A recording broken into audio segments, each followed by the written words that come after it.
single person here Here either. I don't give two shits. I already know this part. Stanley decided to go up to his boss's office. Coming to a staircase, Stanley walked upstairs to his boss's office.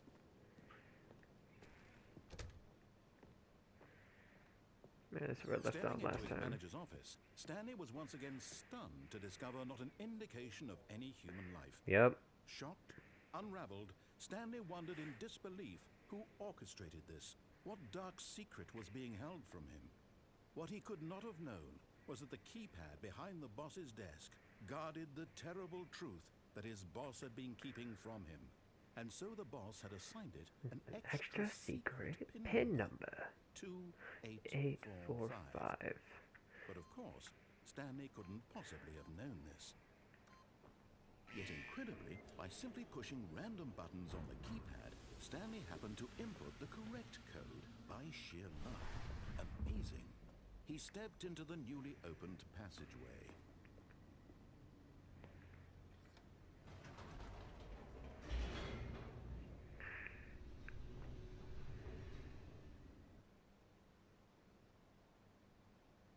Descending deeper into the building, Stanley realized he felt a bit peculiar. It was a stirring of emotion in his chest, as though he felt more free to think for himself, to question the nature of his job. Why did he feel this now, when for years it had never occurred to him? This question would not go unanswered for long.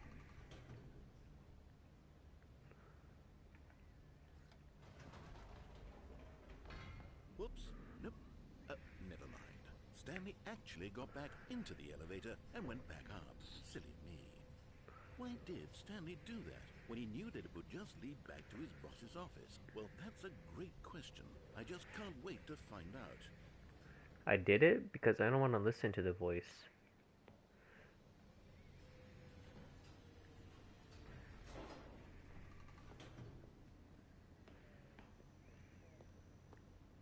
Here we are, Stanley. It's your boss's office. Exactly the way it was before you got onto the elevator. It's still just exactly what it is. I wasn't listening. The decision you've made to come up here and look at the office again. This has fleshed out the plot of the story in new and fascinating ways I could have never anticipated. It's that keen eye for storytelling that you have. An incisive rapid fire of critical plot points, one after the other, weaving a rich tapestry of uncompromising narrative. Wow. I'm bolted to the edge of my seat.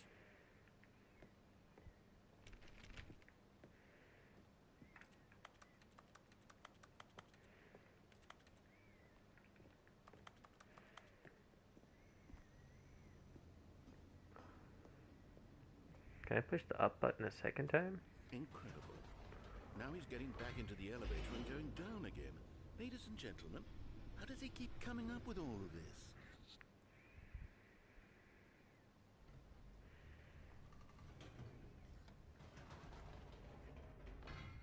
Did you think we were going to go forward down the spooky corridor? No. It's time once again to go back up in the elevator. I can't even begin to grapple with what might be up there. Is it the boss's office again? Or what if it's the boss's office this time? The suspense is killing me.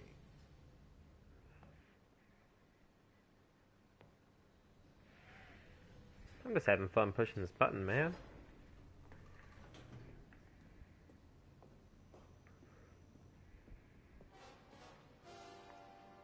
Oh my god. It's the boss's office. This absolutely changes everything for me. Give me a time out here for a minute while I process this.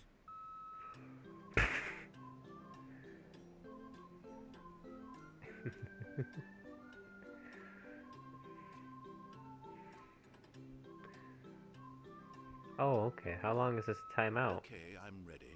I'm prepared to embrace this stunning revelation and to move forward with... No! No, wait! No!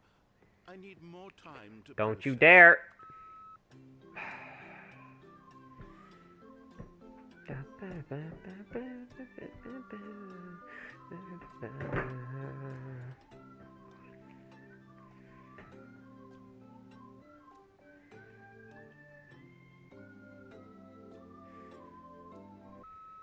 All right.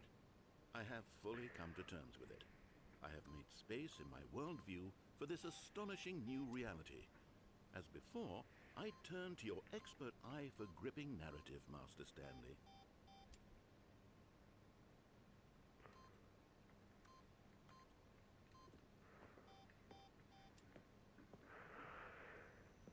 Okay. Of course. Going back down in the elevator. How did I not anticipate it? I mean, sure, now it's obvious, but you have to understand that 30 seconds ago, this kind of thing had never been attempted before. I had no frame of reference to even anticipate it. That's just how revelatory Stanley's decision-making is. A breath of fresh air in a landscape of storytelling that has grown stale and repetitive.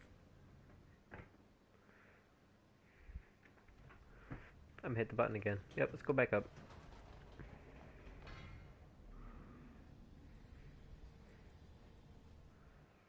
Is he just talking?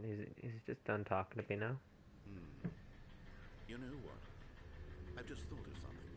Hold on, let's stop for a moment. Don't you realize? It's the anticipation, Stanley.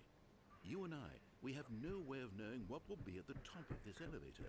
But the suspense, the agony of waiting and anticipating and having to guess, that's the real thrill. Oh, I simply don't want to let that feeling go. It's so precious, so fleeting. Why don't we take this elevator ride nice and slow? I'm gonna kill you. Oh. There we go. Isn't this so much more exciting? You know, Stanley, it seems like nowadays the only thing that audiences want is to be shocked as loudly and frequently as possible. They want big, explosive moments flung right in their faces from the very moment that things get started. But where's the tension? Where's the trust in the audience to build a slow and nuanced appreciation for the story, the characters?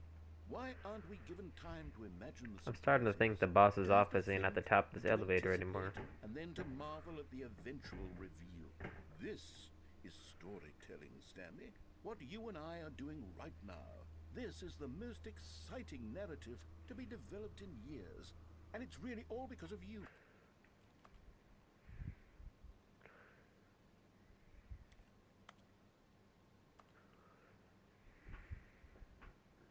I can crouch. You're the one who took this bold step of revisiting the exact same locations over and over. Truly, I mean it. This is unique and different. It's not like anything else out there. You see, I want stories that surprise There should be a me, VR Stanley Parable. I want to have to think. I want to be engaged and not pandered to. We're being fed such unimaginative drivel all the time, and we all know it, which is why we're so starved for content that makes us feel sharp and vital and alive. That's why people like you so much, Stanley, because you're not afraid to spit in the face of tradition. You're a role model, you know? People look up to you, which is why... Oh, I didn't know when to spring this on you, but, well, I've gathered a little press conference for you, so that you can talk about your work and your storytelling and your life. Yes, I know you're not much for the public eye, but I thought it would especially mean a lot to the people who have been following you from the beginning. They really look up to you, Stanley. I don't know if you realize the impact you have on them. This is the kind of gesture that might leave a tremendous impact on them for the better. Oh, good, we're here.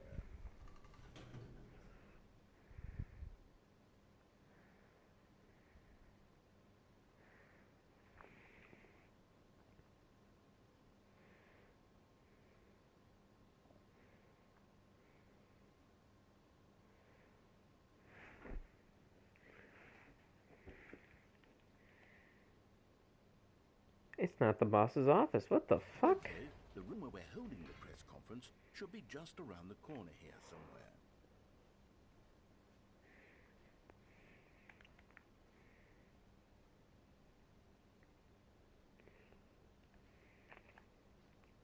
Ah, yes, here it is, just through this door.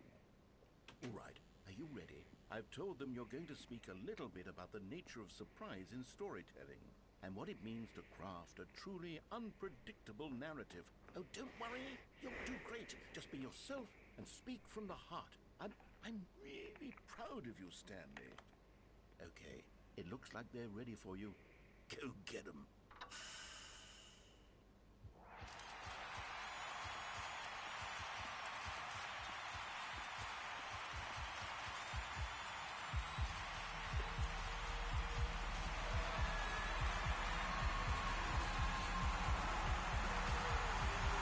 Is that what we look like?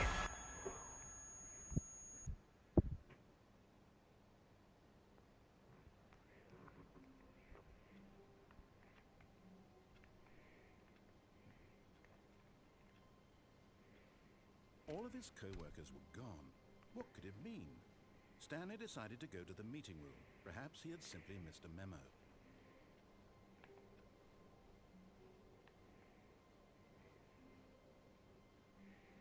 When Stanley came to a set of 2 open doors, he entered the door on his left.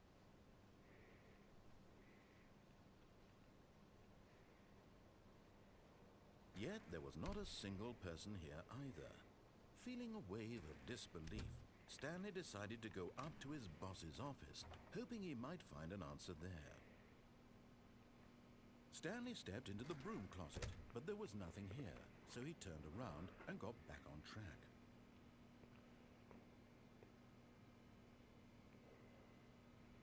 Did he say something? There was nothing here. No choice to make, no path to follow, just an What'd he empty say? broom closet. No reason to still be here.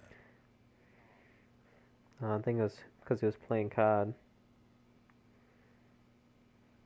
It was baffling that Stanley was still just sitting in the broom closet. He wasn't even doing anything.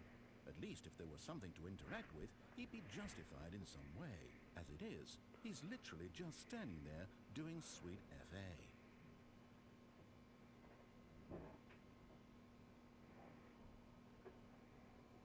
Are you really still in the broom closet?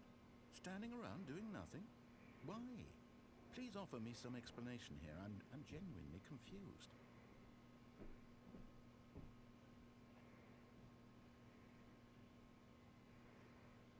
You do realize there's no choice or anything in here, right? If I'd said Stanley walked past the broom closet, at least you would have had a reason for exploring it to find out. But it didn't even occur to me because literally this closet is of absolutely no significance to the story whatsoever. I never would have thought to mention it.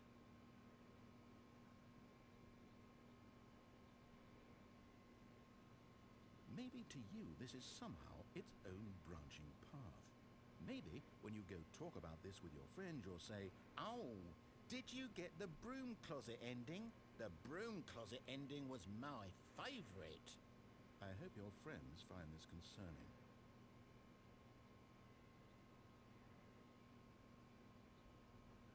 Stanley was fat and ugly and really stupid.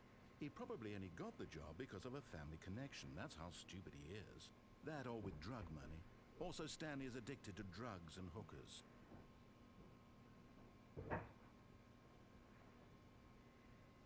Well, I've come to a very definite conclusion about what's going on right now. You're dead.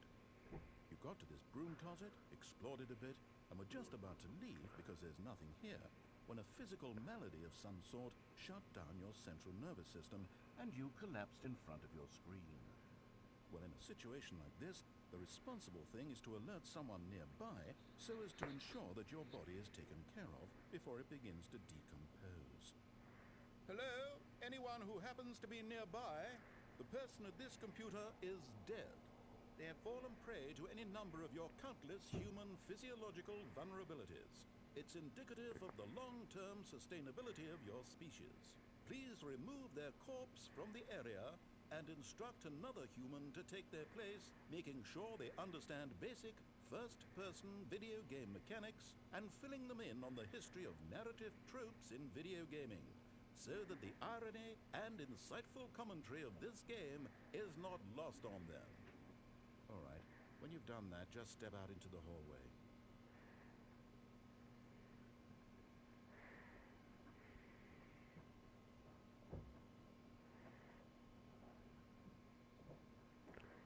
Is that all, or if I just keep standing here, something else is gonna happen?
I suppose I should step out of the broom closet. Ah, second player. It's good to have you on board. I guarantee you can't do any worse than the person who came before you.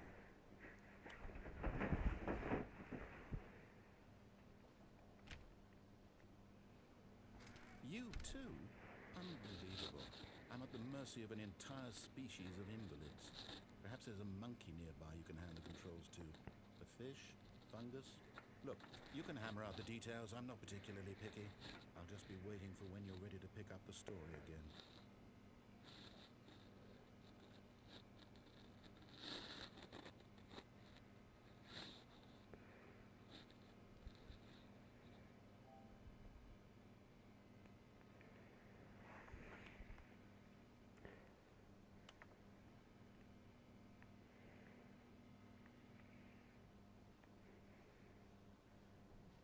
Coming to a staircase, Stanley walked upstairs to his boss's office.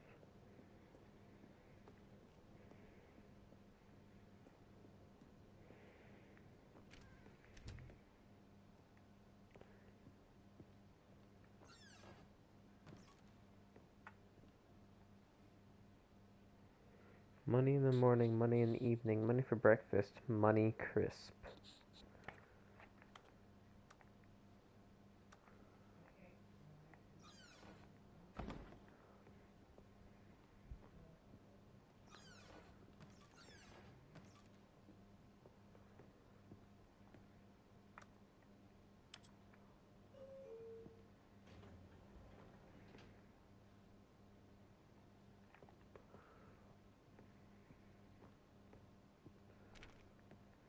Stepping into his manager's office, Stanley was once again stunned to discover not an indication of any human life. What could it mean? Stanley wondered aloud to nobody. He began wildly tearing through papers on the boss's desk, pulling books off the shelf, looking behind paintings, desperate for clues to his situation. But his attention was caught by a keypad behind the boss's desk. What could its purpose be? In fact, this keypad guarded the terrible secret that lay buried below his feet. And so the boss had assigned it an extra secret PIN number, 2845. But of course, Stanley couldn't possibly have known this. Yet incredibly, by simply pushing random buttons on the keypad, Stanley happened to input the correct code by sheer luck. Amazing. He stepped into the newly opened passageway.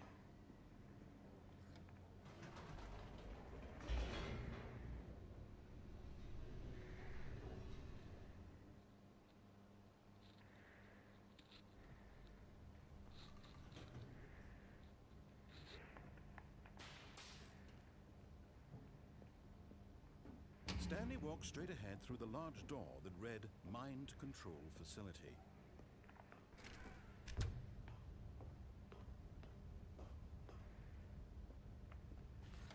The lights rose on an enormous room packed with television screens.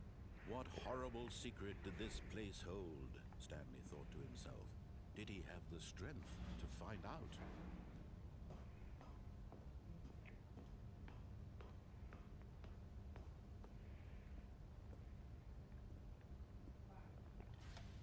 Now the monitors jumped to life, their true nature revealed.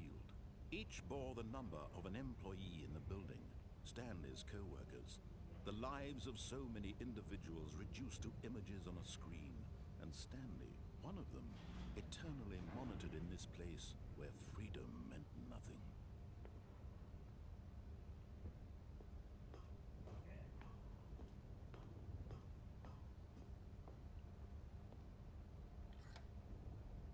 This mind control facility, it was too horrible to believe. It couldn't be true. Had Stanley really been under someone's control all this time? Was this the only reason he was happy with his boring job? That his emotions had been manipulated to accept it blindly?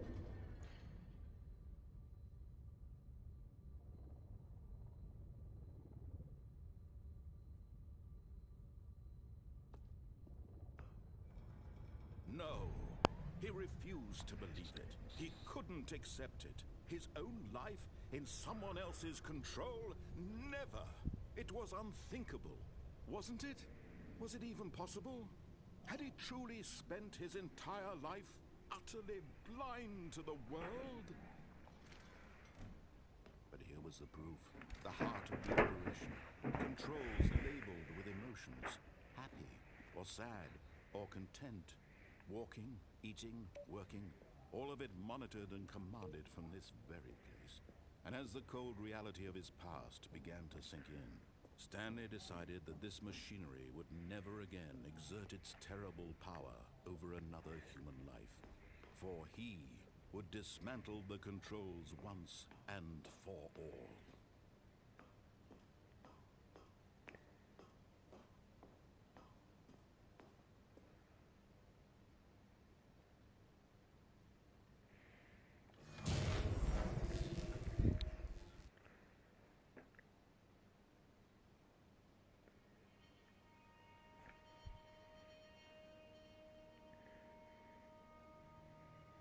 Blackness, and a rising chill of uncertainty. Was it over? Yes! He had won! He had defeated the machine, unshackled himself from someone else's command. Freedom was mere moments away. And yet, even as the immense door slowly opened, Stanley reflected on how many puzzles still lay unsolved. I would Where so had bang his this dude. co-workers gone? How had he been freed from the machine's grasp?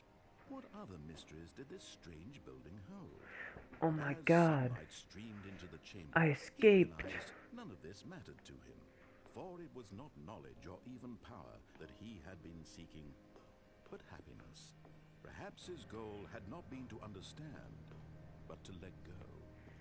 No longer would anyone tell him where to Bless go, you. what to do, or how to feel. Whatever life he lives, it will be his. And that was all he needed to know. It was perhaps the only thing worth knowing. Stanley stepped through the open door.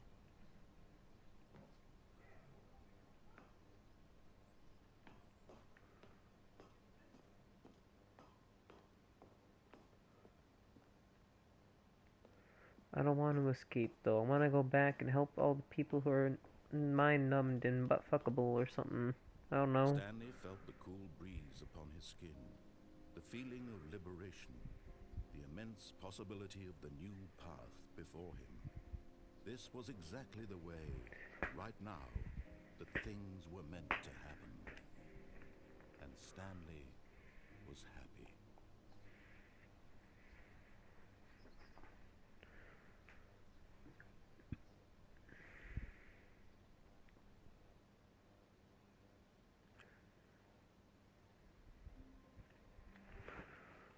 All of his co-workers were gone. What could it mean? Stanley decided to go to the meeting room. Perhaps he had simply missed a memo.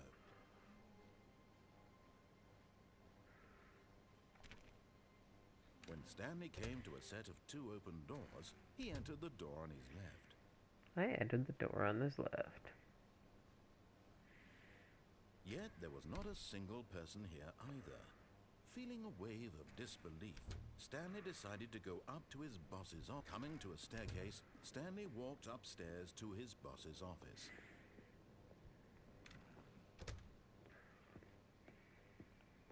The moment he entered his manager's office, Stanley froze in his tracks. Not a living soul anywhere. Stanley was in such a rush to get through the story as quickly as possible, he didn't even have a single minute to just let the narrator talk. That kind of anxiety isn't healthy, so he relaxed for a few moments with some calming New Age music.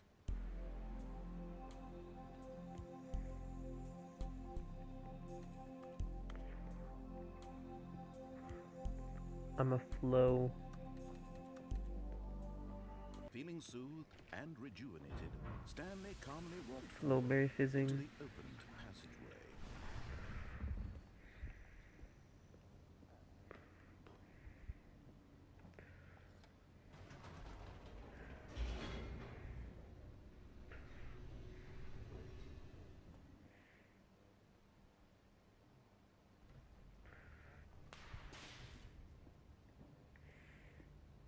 Stanley walked straight ahead through the large door that read Mind Control Facility.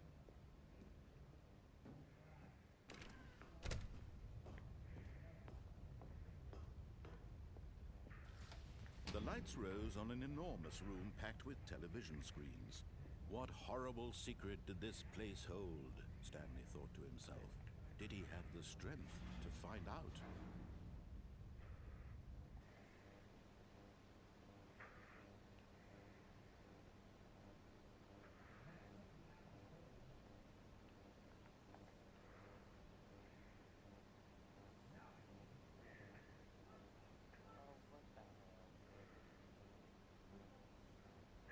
Play the Stanley Parable for the entire duration of a Tuesday. This trophy is just called 8, and the description is just a bunch of 8s. Click on door 435 times.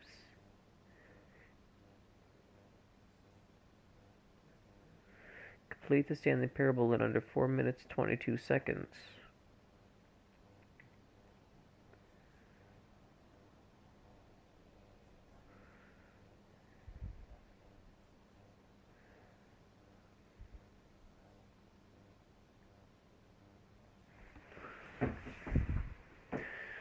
Don't play the Stanley Parable for 10 years.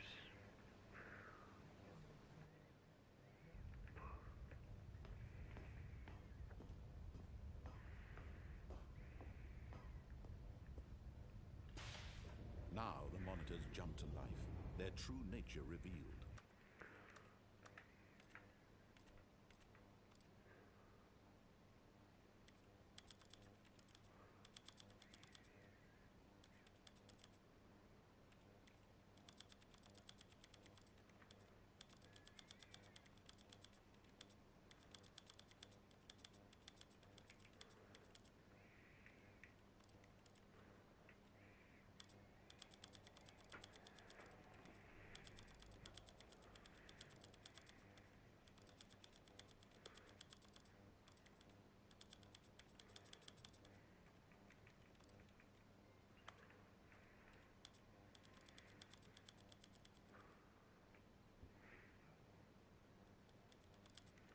This is the story of a man named Stan. The story of a man named Stan.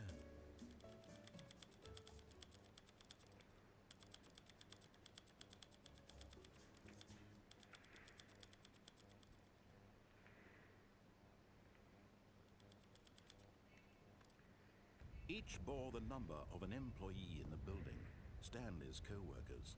The lives of so many individuals reduced to images on a screen, and Stanley, one of them, eternally monitored in this place where freedom meant nothing.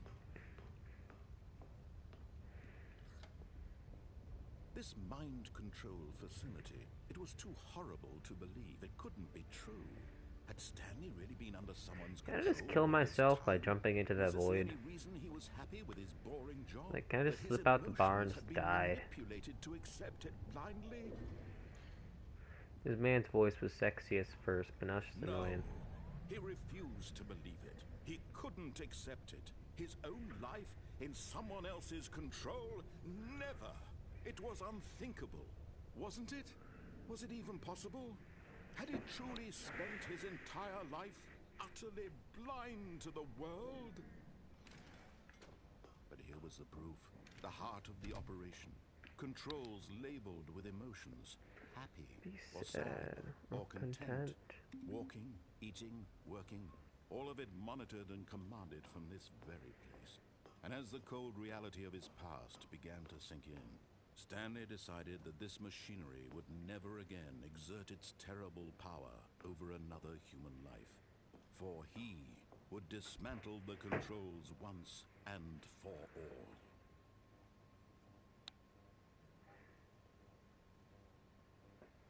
See, he wants me to turn off the mind control power, but the on button is just big and bright right next to it.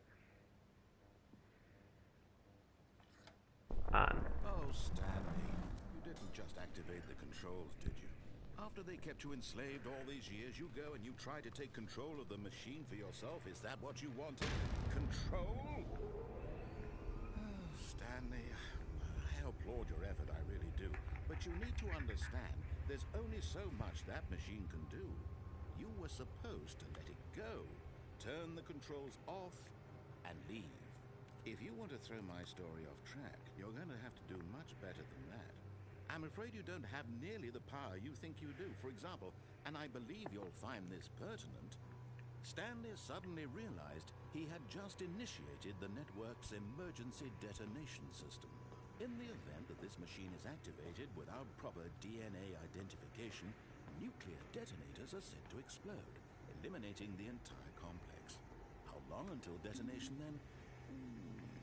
Let's say, 2 minutes. Ah, now this is making things a little more fun, isn't it, Stanley? It's your time to shine. You are the star. It's your story now. Shape it to your heart's desires. Oh, this is much better than what I had in mind. What a shame we have so little time left to enjoy it. Mere moments until the bomb goes off. But what precious moments each one of them is.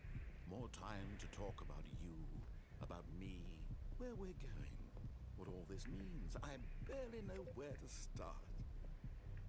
What's that? You'd like to know where your co-workers are? A moment of solace before you're obliterated? All right, I'm in a good mood. You're gonna die anyway. I'll tell you exactly what happened to them. I erased them. I turned off the machine. I set you free. Of course, that was merely in this instance of the story. Sometimes when I tell it, I simply let you sit there in your office forever, pushing buttons endlessly and then dying alone. Other times, I let the office sink into the ground, swallowing everyone inside, or I let it burn to a crisp. I have to say this, though, this version of events has been rather amusing. Watching you try to make sense of everything and take back the control wrested away from you, it's quite rich. I almost hate to see it go. But I'm sure whatever I come up with on the next go-around will be even better. My goodness, only 34 seconds left. But I'm enjoying this so much. You know what? To hell with it. I'm going to put some extra time on the clock. Why not? These are precious additional seconds, Stanley. Time doesn't grow on trees. Oh dear me, what's the matter, Stanley? Is it that you have no idea where you're going or what you're supposed to be doing right now? Or did you...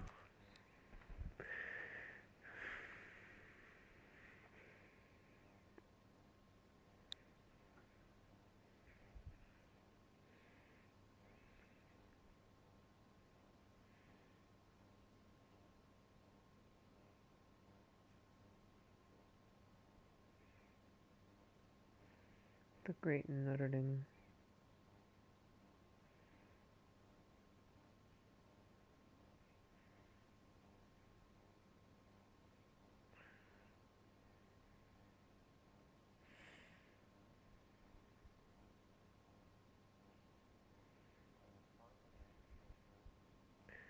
Car's not in New York, he's in Connecticut.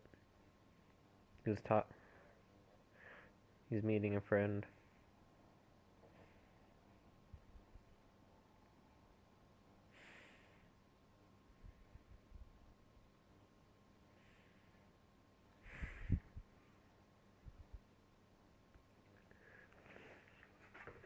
Just assume when you saw that timer that something in this room was capable of turning it off. I mean, look at you. Running from button to button, screen to screen, clicking on every little thing in this room. These numbered buttons, no, these colored ones. Or maybe this big red button, or this door. Everything, anything, something here will save me. Why would you think that, Stanley? That this video game can be beaten? Won? Solved? Do you have any idea what your purpose in this place is? Stanley. This dude is getting on my nerves. But here's a spoiler for you. That timer isn't a catalyst to keep the action moving along. It's just seconds ticking away to your death. You're only still playing instead of watching a cutscene because I want to watch you for every moment that you're powerless. To see you made humble. This is not a challenge. It's a tragedy. You wanted to control this world, that's fine. But I'm going to destroy it first, so you can't. Well, that's just a dick move, man. Take a look at the clock, Stanley. That's 30 seconds you have left to struggle. 30 seconds until a big boom and then nothing. No ending here, just you being blown to pieces. Will you cling desperately to your frail life, or will you let it go peacefully? Another choice. Make it count, or don't. It's all the same to me, all a part of the joke. And believe me, I will be laughing at every second of your inevitable life from the moment we fade in until the moment I say, happily ever up.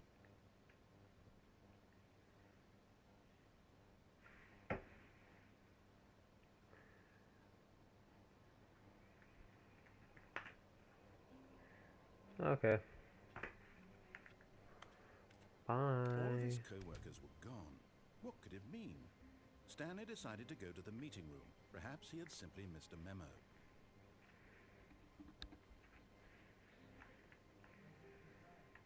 When Stanley came to a set of 2 open doors, he entered the door on his left.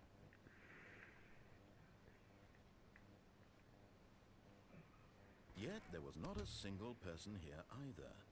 Feeling a wave of disbelief, Stanley decided to go up to his boss's office. Coming to a staircase, Stanley walked upstairs to his boss's office.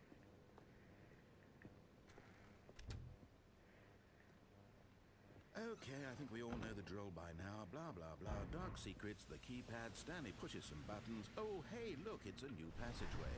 Quelle surprise.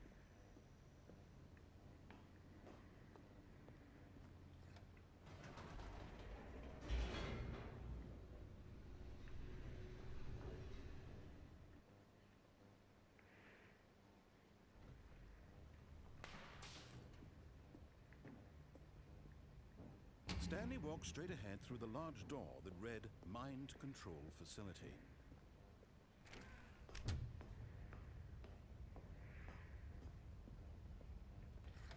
The lights rose on an enormous room packed with television screens. What horrible secret did this place hold? Stanley thought to himself. Did he have the strength to find out?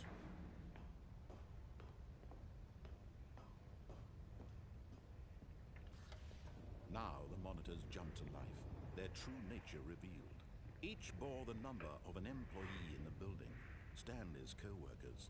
The lives of so many individuals reduced to images on a screen, and Stanley, one of them, eternally monitored in this place where freedom meant nothing.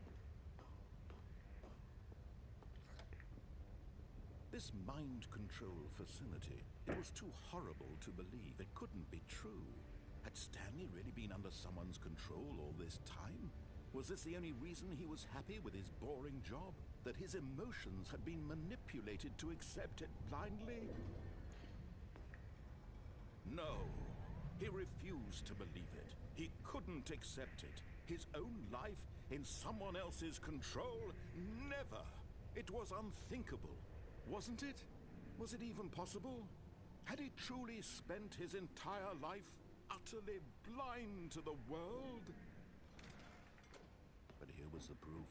The heart of the operation. Controls labeled with emotions. Happy, or sad, or content. Walking, eating, working. All of it monitored and commanded from this very place. And as the cold reality of his past began to sink in, Stanley decided...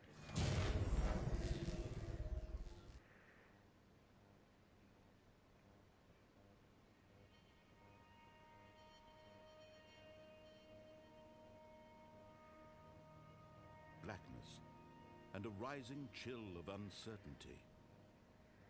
Was it over? Yes! He had won!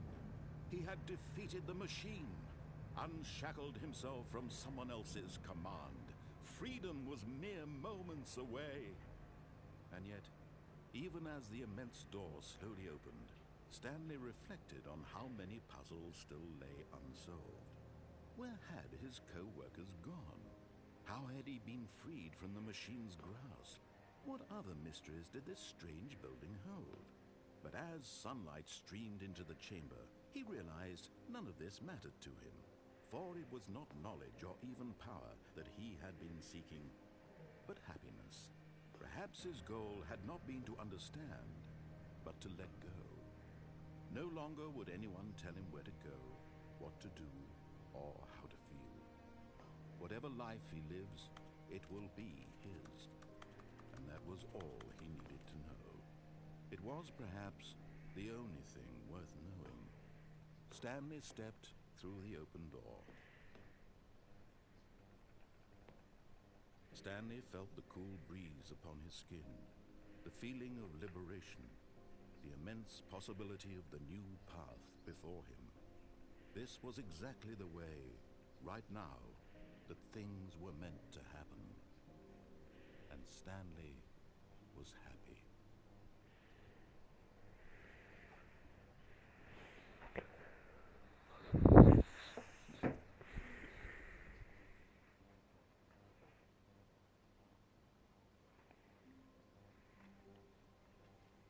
All of his co-workers were gone.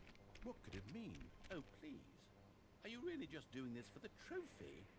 Click a door 5 times? Is that all you think a trophy is worth? No.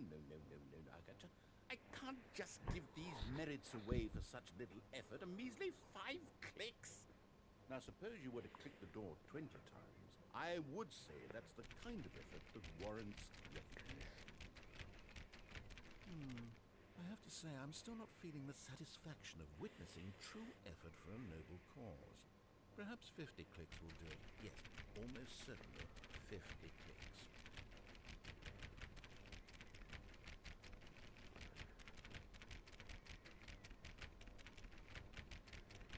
No, I'm still not feeling it. I want this trophy to have meant something. It has to be a true reward for valiant effort. I want to see some hustle, Stanley. I want to see commitment, a willingness to go all the way no matter the cost.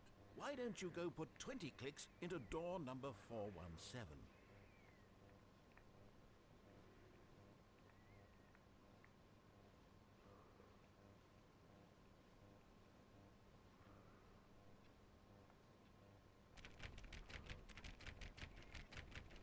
Oh, great. Now, go click a few times on door 437.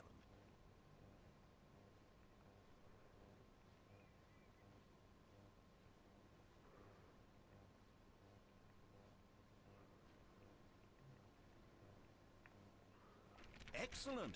I think we're getting somewhere. Now, door 415. Let's give it 10 clicks or so.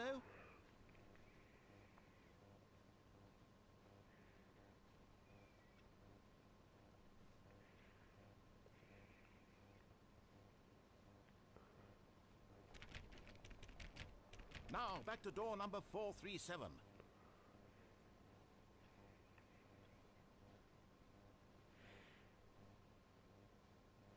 Let's see. How about you click on, well, I don't know, the copy machine? All right, back to room 417. I'm really feeling it now. I think we're getting somewhere.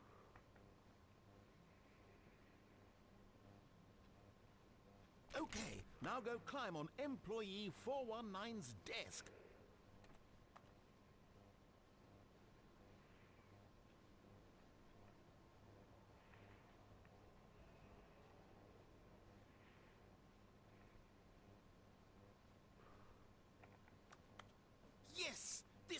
Great! You're putting it all on the line, Stanley. I like that. All right, let's keep it up. Go give me a few clicks on door 416.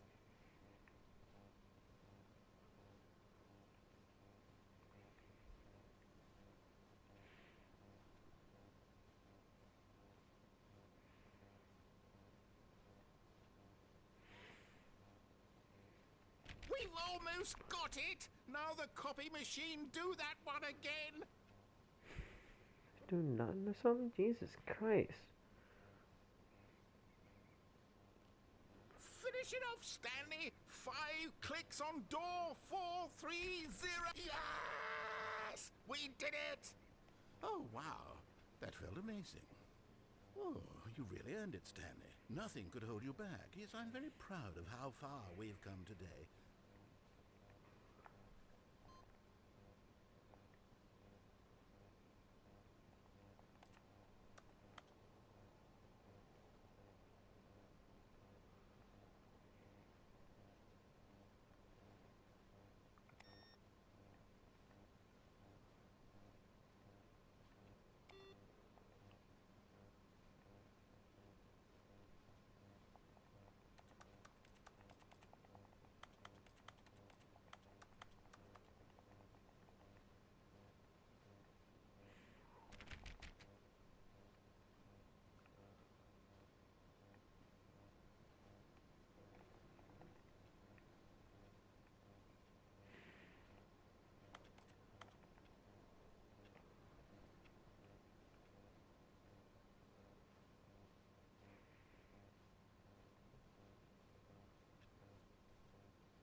When Stanley came to a set of 2 open doors, he entered the door on his left.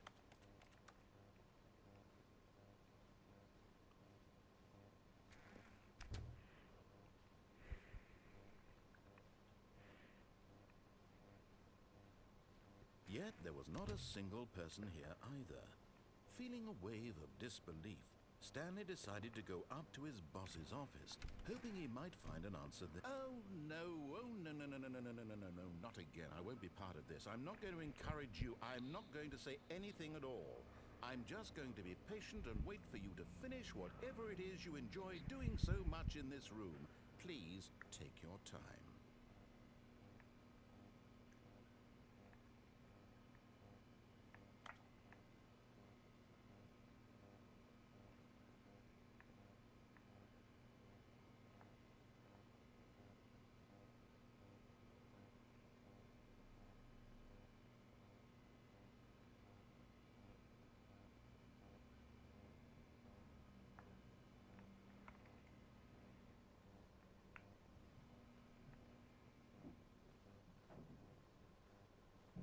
Coming to a staircase, Stanley walked upstairs to his boss's office.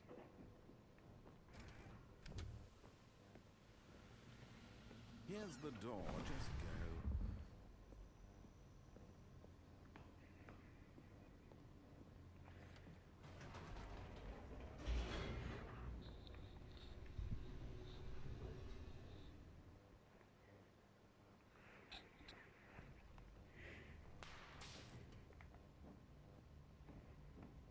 Stanley walked straight ahead through the large door that read Mind Control Facility.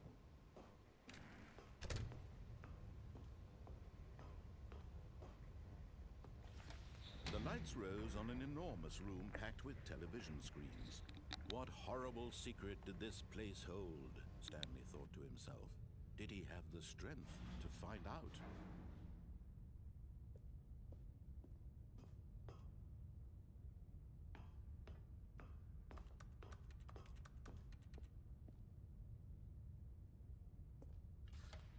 Now the monitors jumped to life, their true nature revealed. Each bore the number of an employee in the building, Stanley's co-workers. The lives of so many individuals reduced to images on a screen, and Stanley, one of them, eternally monitored in this place where freedom meant nothing.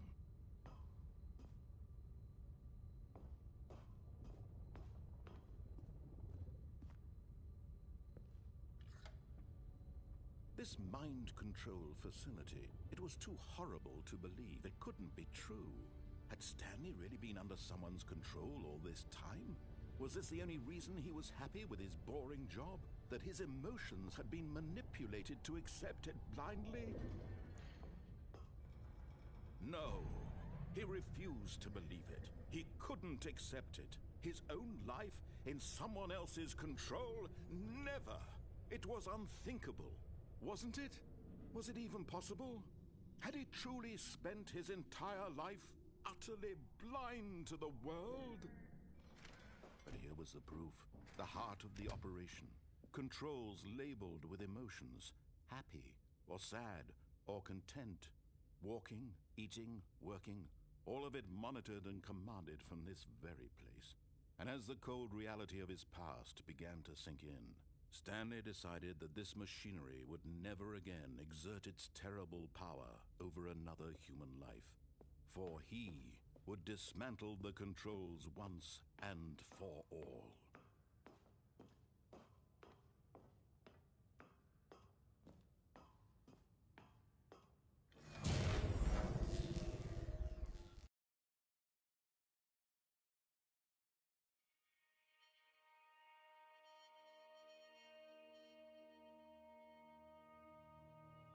Blackness and a rising chill of uncertainty. Was it over? Yes! He had won! He had defeated the machine, unshackled himself from someone else's command. Freedom was mere moments away. And yet, even as the immense door slowly opened, Stanley reflected on how many puzzles still lay unsolved. Where had his co-workers gone? How had he been freed from the machine's grasp? What other mysteries did this strange building hold? But as sunlight streamed into the chamber, he realized none of this mattered to him, for it was not knowledge or even power that he had been seeking, but happiness. Perhaps his goal had not been to understand, but to let go. No longer would anyone tell him where to go, what to do, or how to feel. Whatever life he lives, it will be his. And that was all he needed to know. It was perhaps the only thing worth knowing. Stanley stepped through the open door. Stanley felt the cool breeze upon his skin, the feeling of liberation, the immense possibility of the new path before him. This was exactly the way, right now, that things were meant to happen. And Stanley was happy.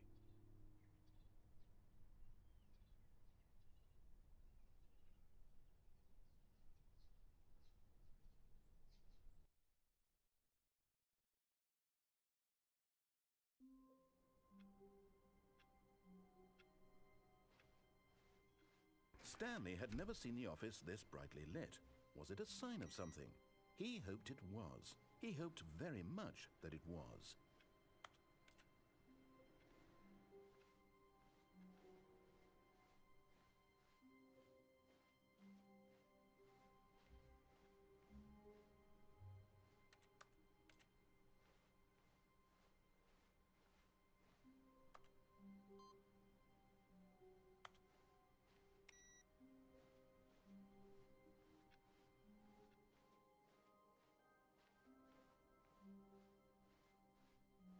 When Stanley came to a set of 2 open doors, he entered the door on his left.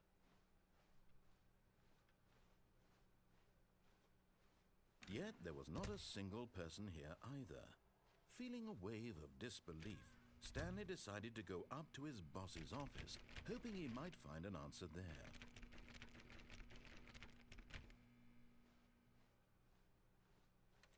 Coming to a staircase, Stanley walked upstairs to his boss's office.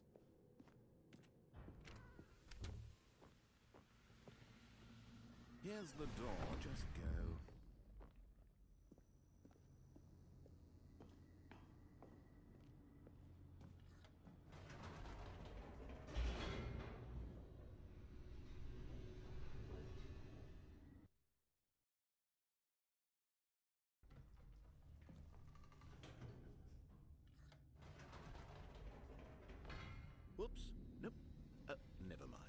Stanley actually got back into the elevator and went back up. Silly me. Why did Stanley do that when he knew that it would just lead back to his boss's office? Well, that's a great question. I just can't wait to find out.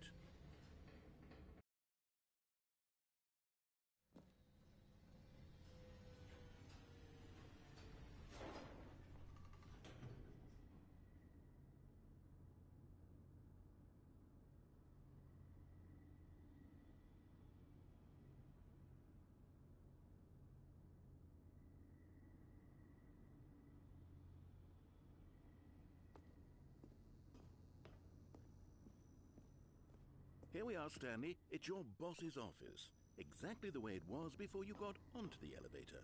It's still just exactly what it is. What a decision you've made to come up here and look at the office again. This has fleshed out the plot of the story in new and fascinating ways I could have never anticipated. It's that keen eye for storytelling that you have. An incisive rapid fire of critical plot points, one after the other, weaving a rich tapestry of uncompromising narrative. Wow! I'm bolted to the edge of my seat.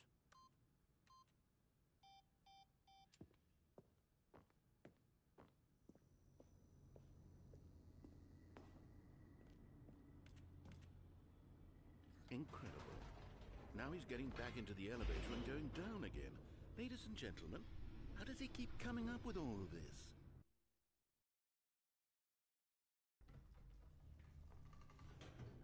Surely this time Stanley will walk forward into the spooky corridor, won't he? Stanley walked straight ahead through the large door that read Mind Control Facility.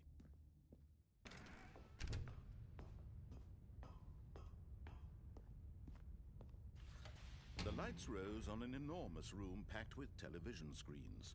What horrible secret did this place hold? Stanley thought to himself. Did he have the strength to find out?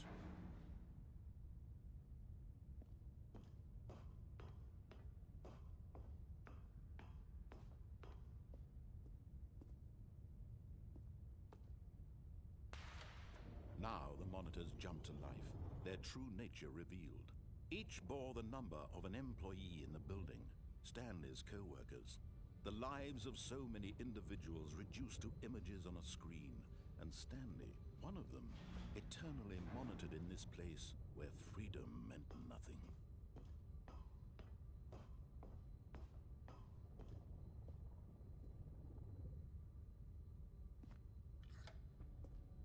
This mind control facility, it was too horrible to believe. It couldn't be true. Had Stanley really been under someone's control all this time? Was this the only reason he was happy with his boring job? That his emotions had been manipulated to accept it blindly? No, he refused to believe it. He couldn't accept it. His own life in someone else's control? Never! It was unthinkable. Wasn't it? Was it even possible? Had he truly spent his entire life utterly blind to the world?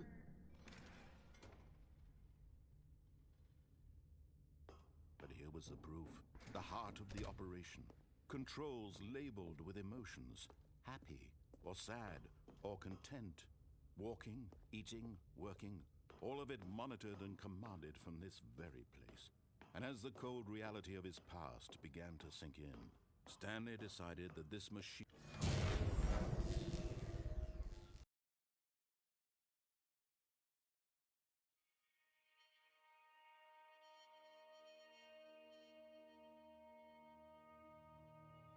blackness, and a rising chill of uncertainty.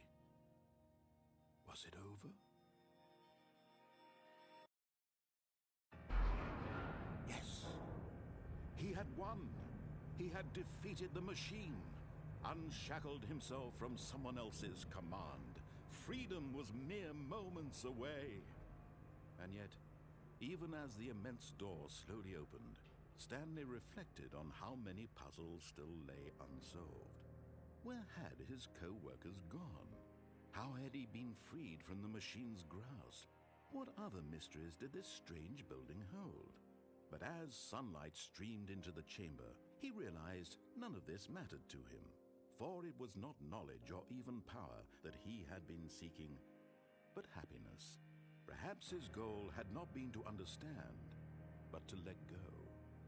No longer would anyone tell him where to go, what to do, or how to feel. Whatever life he lives, it will be his. And that was all he needed to know. It was perhaps the only thing worth knowing. Stanley stepped through the open door.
Stanley felt the cool breeze upon his skin, the feeling of liberation, the immense possibility of the new path before him.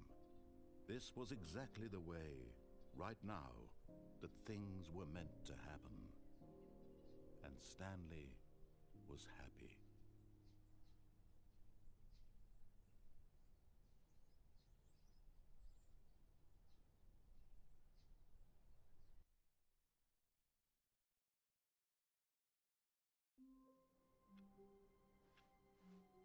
All of his co-workers were gone.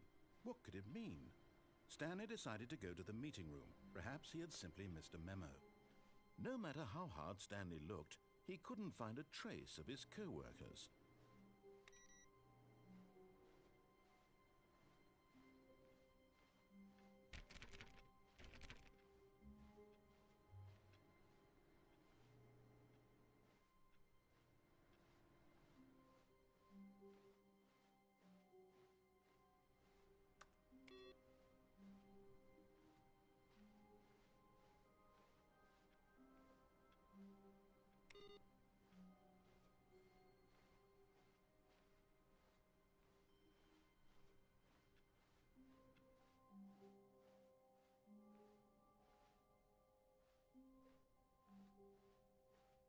When Stanley came to a set of 2 open doors, he entered the door on his left.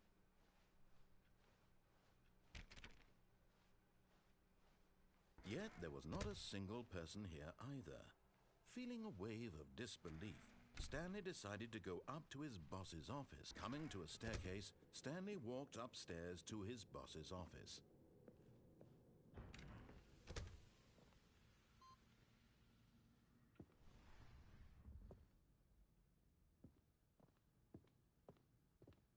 Here's the door, just go.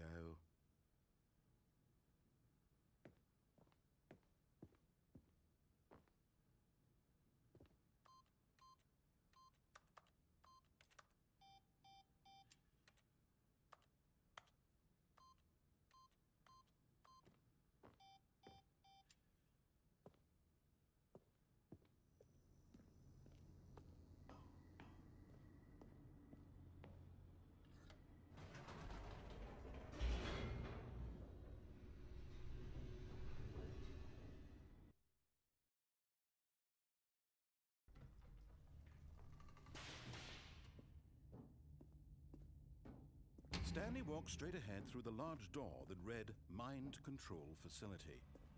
Although this passageway had the word escape written on it, the truth was that at the end of this hall, Stanley would meet his violent death.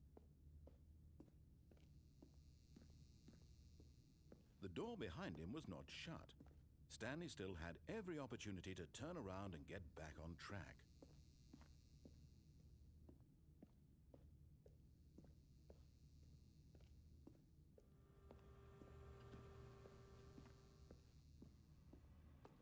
But of course, Stanley thought better of it and realized he simply had too much to live for. Nope, still on board with death.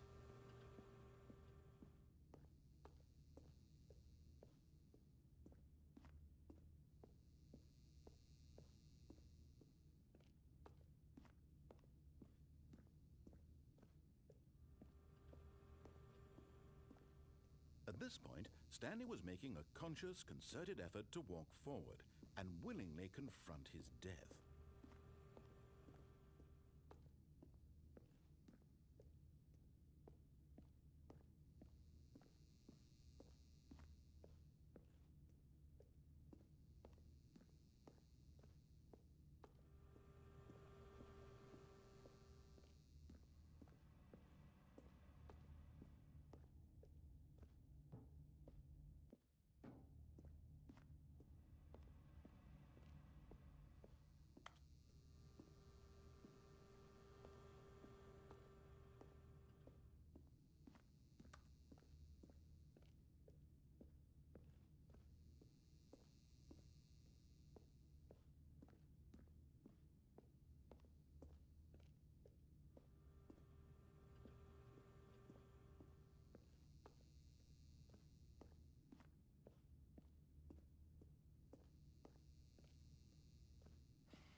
As the machine whirred into motion and Stanley was inched closer and closer to his demise, he reflected that his life had been of no consequence whatsoever.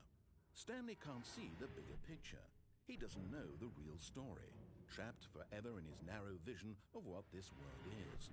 Perhaps his death was of no great loss, like plucking the eyeballs from a blind man. And so he resigned and willingly accepted this violent end to his brief and shallow life. Farewell, Stanley.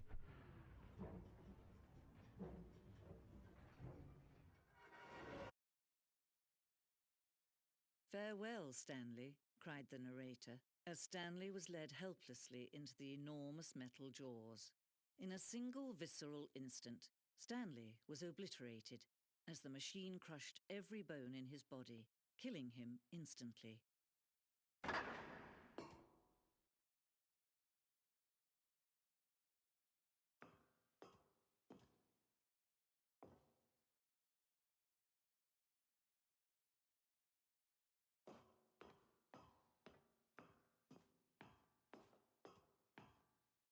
And yet it would be just a few minutes before Stanley would restart the game, back in his office, as alive as ever. What exactly did the narrator think he was going to accomplish?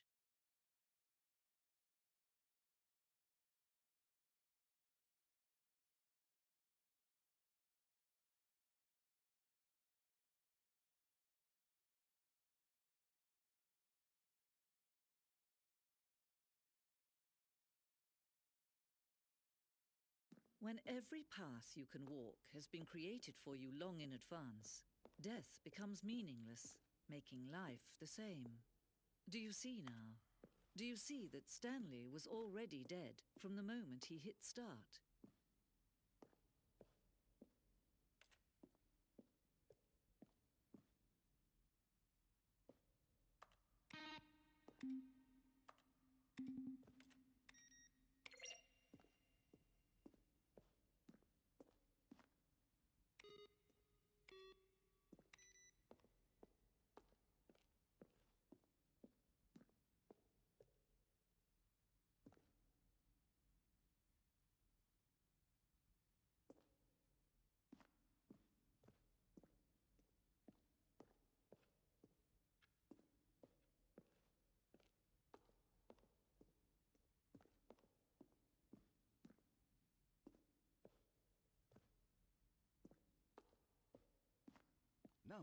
This elevator for sure would get him right back on track to where he was supposed to be in the story. And finally, he pushed the number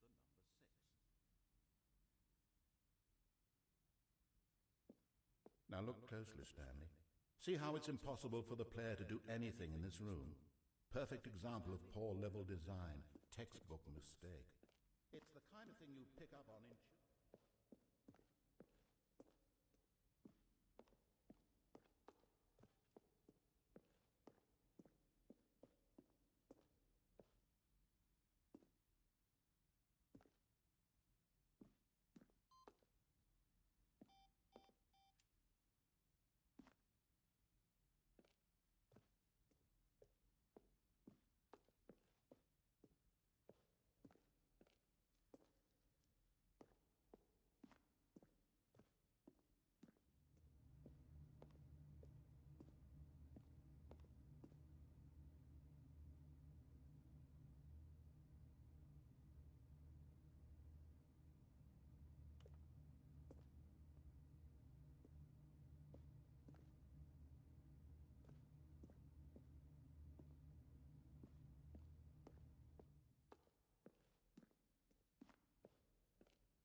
Oh, look at these two. How they wish to destroy one another.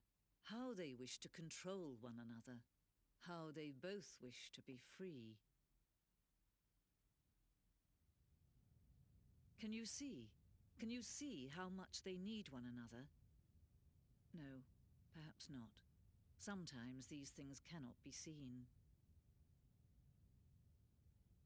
But listen to me. You can still save these two. You can stop the program before they both fail. Turn off your PlayStation. There's no other way to beat this game.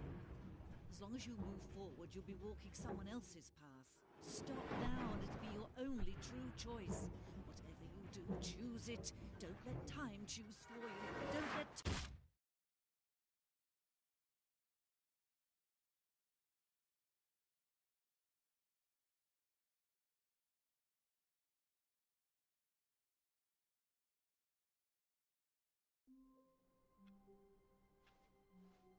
All of his co-workers were gone. What could it mean? Stanley decided to go to the meeting room. Perhaps he had simply missed a memo.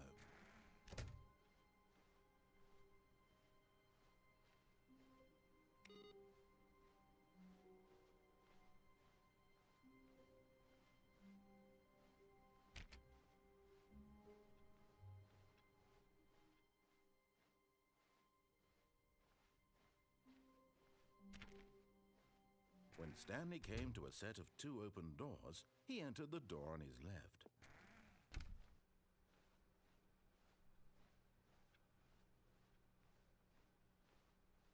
Yet there was not a single person here either. Feeling a wave of disbelief, Stanley decided to go up to his boss's office. Coming to a staircase, Stanley walked upstairs to his boss's office.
All of his co-workers were gone.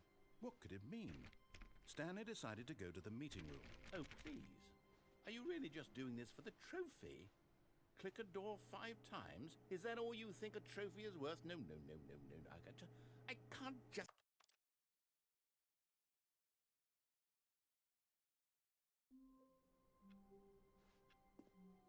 All of his co-workers were gone.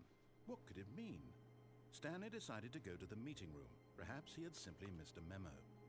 No matter how hard Stanley looked, he couldn't find it. Stanley went around touching every little thing in the office, but it didn't make a single difference, nor did it advance the story in any way.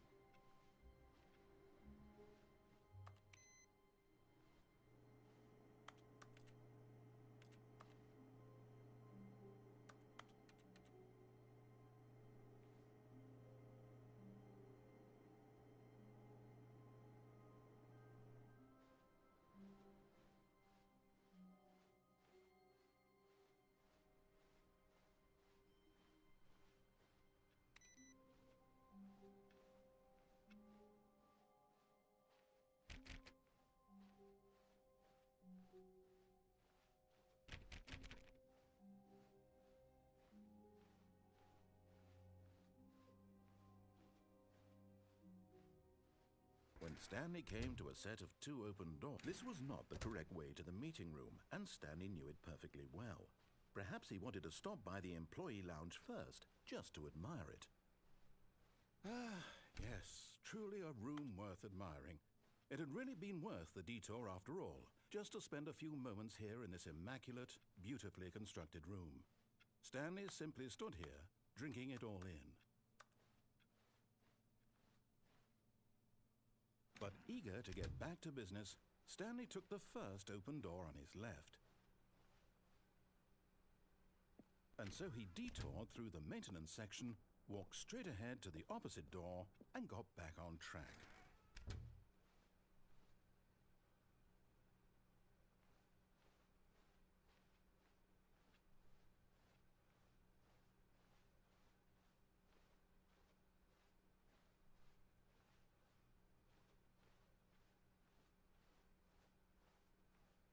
Yet there was not a single person here either.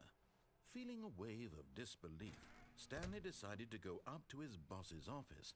Coming to a staircase, Stanley walked upstairs to his boss's office. But Stanley just couldn't do it. He considered the possibility of facing his boss. Admitting he had left his post during work hours, he might be fired for that. And in such a competitive economy, why had he taken that risk? All because he believed everyone had vanished? His boss would think he was crazy. And then something occurred to Stanley. Maybe, he thought to himself, maybe I am crazy. All of my co-workers blinking mysteriously out of existence in a single moment for no reason at all? None of it made any logical sense. And as Stanley pondered this, he began to make other strange observations. For example, why couldn't he see his feet when he looked down? Why did doors close automatically behind him wherever he went? And for that matter, these rooms were starting to look pretty familiar. Were they simply repeating? No, Stanley said to himself, this is all too strange. This can't be real. And at last, he came to the conclusion that had been on the tip of his tongue. He just hadn't found the words for it. "I'm dreaming!" he yelled. "This is all a dream." Oh, what a relief Stanley felt to have finally found an answer, an explanation. His co-workers weren't actually gone. He wasn't going to lose his job. He wasn't crazy after all. And he thought to himself, I suppose I'll wake up soon. I'll have to go back to my boring real-life job pushing buttons. I may as well enjoy this while I'm still lucid. So, he imagined himself flying and began to gently float above the ground. Then he imagined himself soaring through space on a magical starfield, and it too appeared. It was so much fun, and Stanley marveled that he had still not woken up. How was he remaining so lucid? And then perhaps the strangest question of them all entered Stanley's head. One he was amazed he hadn't asked himself sooner. Why is there a voice in my head dictating everything that I'm doing and thinking? Now the voice was describing itself being considered by Stanley, who found it particularly strange. I'm dreaming about a voice describing me, thinking about how it's describing my thoughts, he thought. And while he thought it all very odd and wondered if this voice spoke to all people in their dreams, the truth was that, of course, this was not a dream. How could it be? Was Stanley simply deceiving himself, believing that if he's asleep, he doesn't have to take responsibility for himself? Stanley is as awake right now as he's ever been in his life. Now, hearing the voice speak these words was quite a shock to Stanley. After all, he knew for certain, beyond a doubt, that this was in fact a dream. Did the voice not see him float and make the magical stars just a moment ago? How else would the voice explain all that? This voice was a part of himself too. Surely, if he could just... He would prove it. He would prove that he was in control, that this was a dream. So he closed his eyes gently, and he invited himself to wake up. He felt the cool weight of the blanket on his skin, the press of the mattress on his back, the fresh air of a world outside this one. Let me wake up, he thought to himself. I'm through with this dream. I wish it to be over. Let me go back to my job. Let me continue pushing the buttons. Please, it's all I want. I want my apartment, and my wife, and my job. All I want is my life exactly the way it's always been. My life is normal. I am normal. Everything will be fine. I am okay.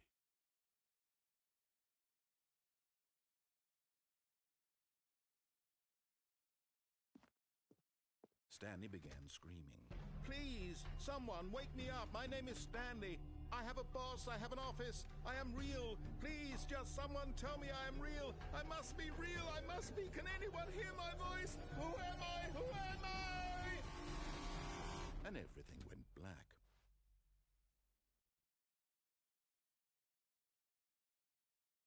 This is the story of a woman named Mariella. Mariella woke up on a day like any other. She arose, got dressed, gathered her belongings, and walked to her place of work. But on this particular day, her walk was interrupted by the body of a man who had stumbled through town talking and screaming to himself, and then collapsed dead on the sidewalk. And although she would soon turn to go call for an ambulance, for just a few brief moments she considered the strange man. He was obviously crazy, this much she knew. Everyone knows what crazy people look like. And in that moment, she thought to herself how lucky she was to be normal. I am sane. I am in control of my mind. I know what is real and what isn't. It was comforting to think this, and in a certain way, seeing this man made her feel better.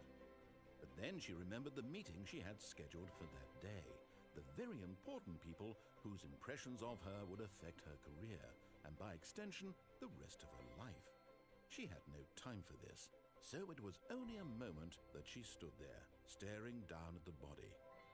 And then she turned and ran.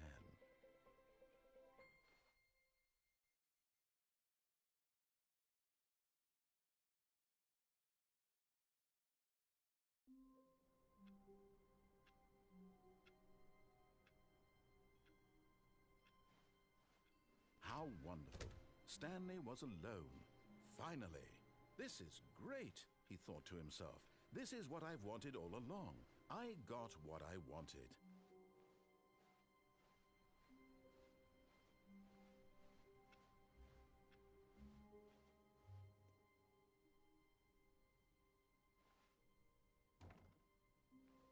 Oh, new content?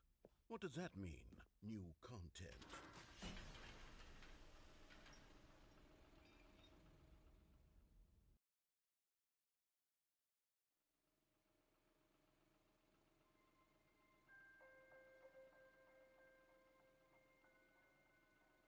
Hello, and thank you for playing the Stanley Parable Ultra Deluxe.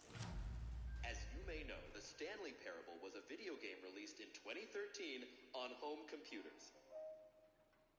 After receiving critical and commercial success, it was expanded upon in 2022 with the Stanley Parable Ultra Deluxe, a reimagining of the game for consoles and home computers. The Stanley Parable Ultra Deluxe features exciting new content that broadens and expands the world of the Stanley Parable, delighting audiences the world over. Please, Step inside and see what thrilling new adventures await in The Stanley Parable Ultra Deluxe. Oh, well, this sounds delightful. I'm very excited to see the thrilling new Ultra Deluxe content. Okay, so far it's an elevator. Nothing special yet, but I'm sure it's just the beginning of a mesmerizing adventure.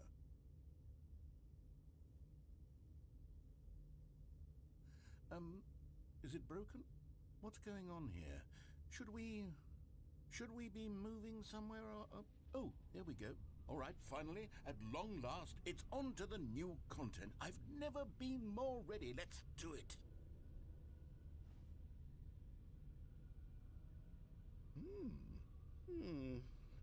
I have to say, initial impressions of Stanley Parable Ultra Deluxe, mostly tedious.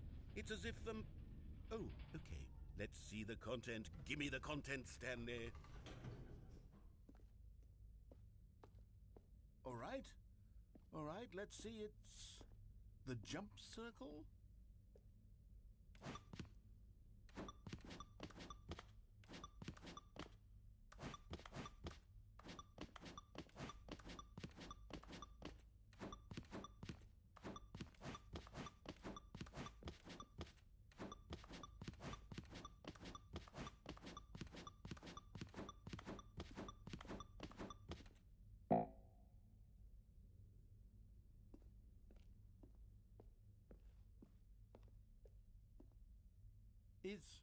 Is that it? Surely that's not all the new content. There has to be something else, right?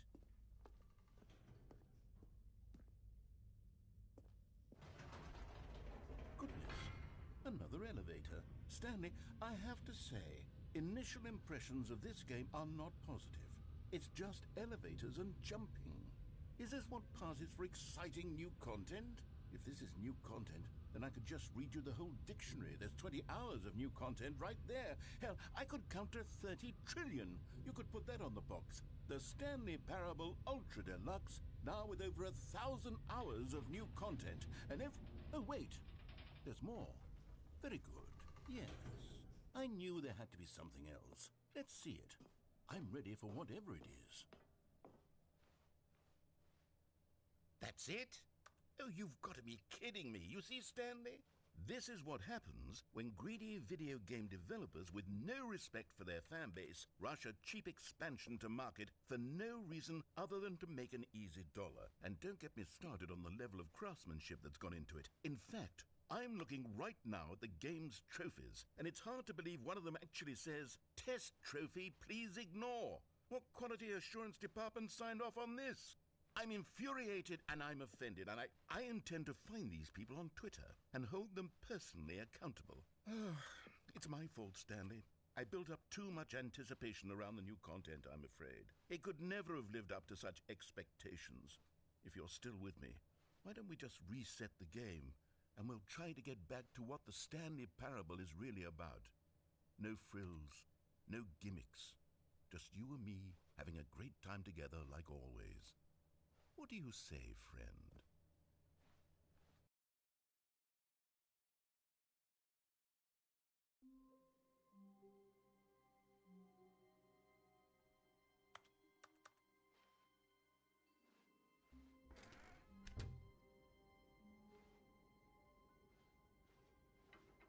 Psst!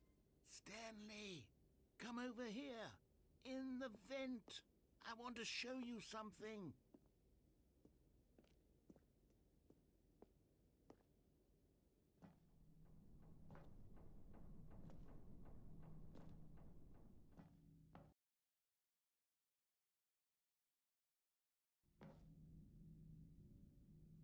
Okay, you remember how cheap and unsatisfying the new Ultra Deluxe content turned out to be? Well, it got me thinking about the past, and how much better the Stanley Parable used to be.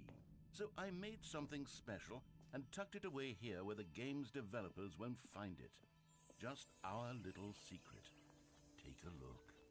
I call it the Memory Zone. It's where I've been storing all my favorite memories so I can relive the peak experiences of my life whenever I want.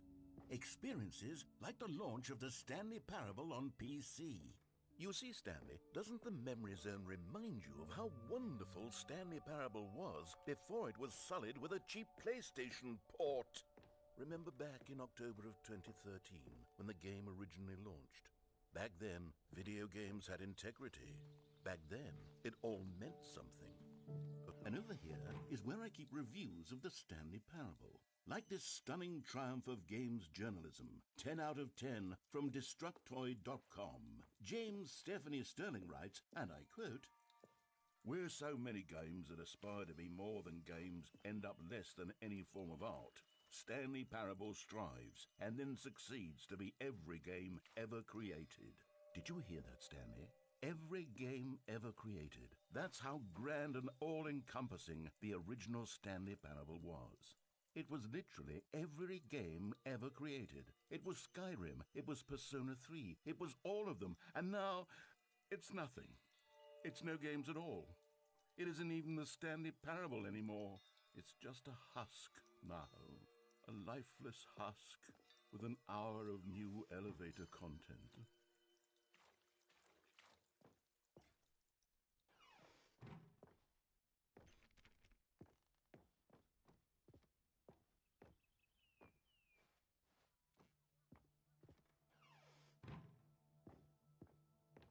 Here's another moving passage, this time from GameSpot.com.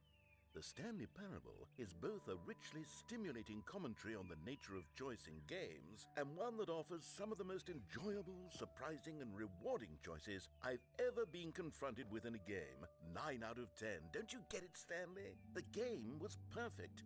It didn't need anything else. It didn't need new content. All they had to do was transport it in pristine condition along to the PlayStation. Boom, done. And they couldn't even do that. Couldn't resist the urge to go meddling with a beloved franchise.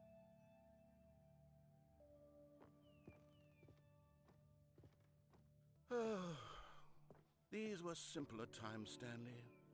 But I wouldn't give to go back to have it all over again.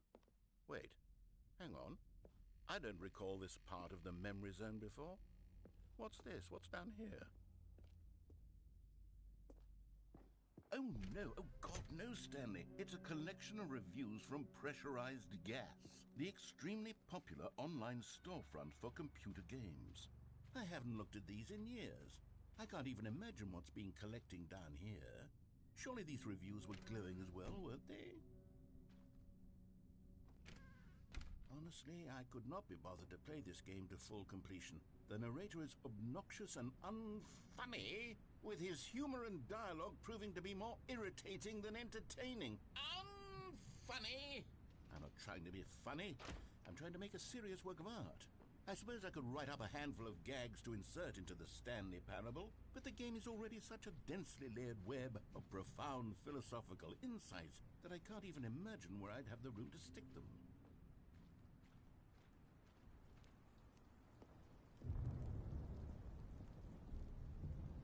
Okay, let's see what this one says. While the idea for the game is good, for someone who prefers non-linear games, his preachiness gets annoying fast. Preachy? Stanley? I'm not preachy, am I? You can tell me if I'm preachy. Honestly, you can. Oh, goodness. This is actually quite shocking for me. Well, to be honest, I had always thought of the game's dialogue as being rather terse to begin with. You can't know how much fluff I cut from the game to get it to feel as light and airy as it... Well, I always thought it did. But maybe it wasn't. Oh dear. What an awful memory to have to hold on to. These black marks on my otherwise unimpeachable track record. I feel like a failure. Like I let these people down. Perhaps the Stanley Parable isn't quite as sterling as I always remembered. What's this one got to say? You constantly have to stop doing anything so the narrator can catch up with his long-winded explanations of what's happening. I wish there was a skip button. A skip button? Well, yes. Yes, I think we can do that. If I'm truly too preachy, then maybe letting you skip ahead for just a moment, surely it couldn't hurt. Not if it means we can strike these negative reviews from the record. Only positive reviews of the Stanley Parable. That's my motto today, and it's always been my motto. I'd do anything for the customer, Stanley. Yes, a skip button we shall have. And here it is. Go ahead and give it a shot. Oh, you're back, you see. You were only frozen in time for a few minutes, but it was plenty of time for me to deliver a long, rambling monologue full of... Well there, sport. You really did catch me rambling on a bit, didn't you? But that's the power of the button. The minute I start to go off on a thoughtless display of self-absorption... Okay, welcome back, Stanley. Now, I should say that the amount of time the button has been skipping through is becoming longer and longer. That last one was, well, I want to say maybe 30, 45 minutes? Stanley! Stanley, please don't push the button again. It's been 12 hours. You've just been frozen there. I don't know why the skips are getting longer, but they're really... Oh, Stanley, you're back. You're back. Oh, my goodness. I have someone to talk to again. Stanley, I think it's been a week. Or 2 weeks. I've been sitting here all that time. Oh, hello. It's you. You're here again. Welcome. I have had time to think about you and about us and about everything we've been through. I've had so much time, I stopped keeping track after a year. Have you ever sat down in one place and not moved for one entire year? Let me describe it for you. To begin with, there is only regret. There is only the turning wheel of missed opportunities. I felt nothing at all but regret for the longest time, Stanley. Days, months. I lost it all in a blur of the deepest longing to undo the past. And when that feeling had begun to subside, what took its place is what I can only describe as the collapse of every moment.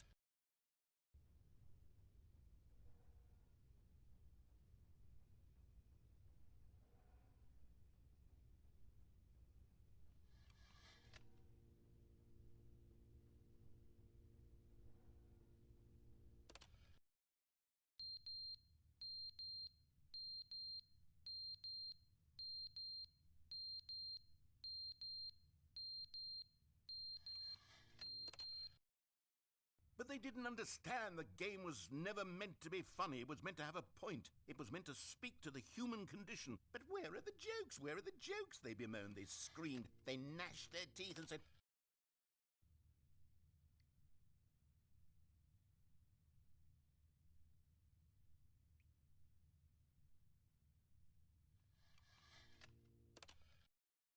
the end is never the end, is never the end, is never the end, is never the end, is never the end, is never the end, is never the end, is never the end, is never the end, is never the end, is never the end, is never the end, is never the end, is never the end, is never the end, is never the end, is never the end, is never the end.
All of his co-workers were gone. What could it mean? Stanley decided to go to the meeting room. Perhaps he had simply missed a memo. No matter how hard Stanley looked, he couldn't find a trace of his co-workers.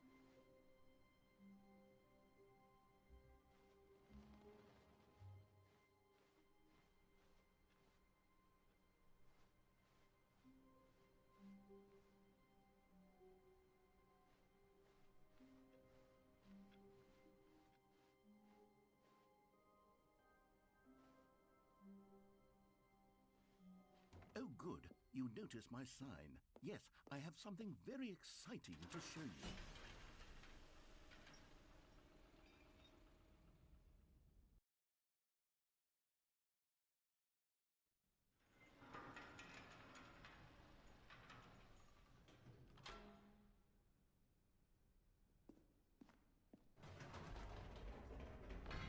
You see, Stanley, I've been reflecting on the Stanley Parable and about how roundly disappointing this ultra deluxe version has turned out to be.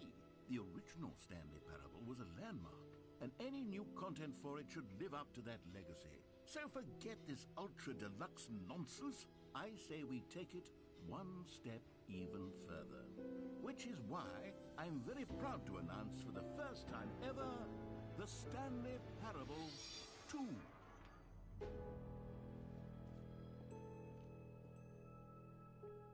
Yes, you see, isn't this far superior to a measly port with a few minor additions? Think of all the new territory we'll cover with a fully fledged sequel. An entirely new experience, built from the ground up. Why, there are so many possibilities. It could go in so many different directions. This is what fans have truly been asking for. Now, to be clear, I haven't quite nailed down what exactly the Stanley Parable 2 is going to be, but let's take a look at some of the features I've been developing for it. I figure that if I can loosely organize a handful of interesting concepts, that surely the game will sort of naturally spring up around them. It'll all work itself out. Game development is much more of a fuzzy magic than anything scientific or logical, really. Here we are. Go on, try out some of the new features.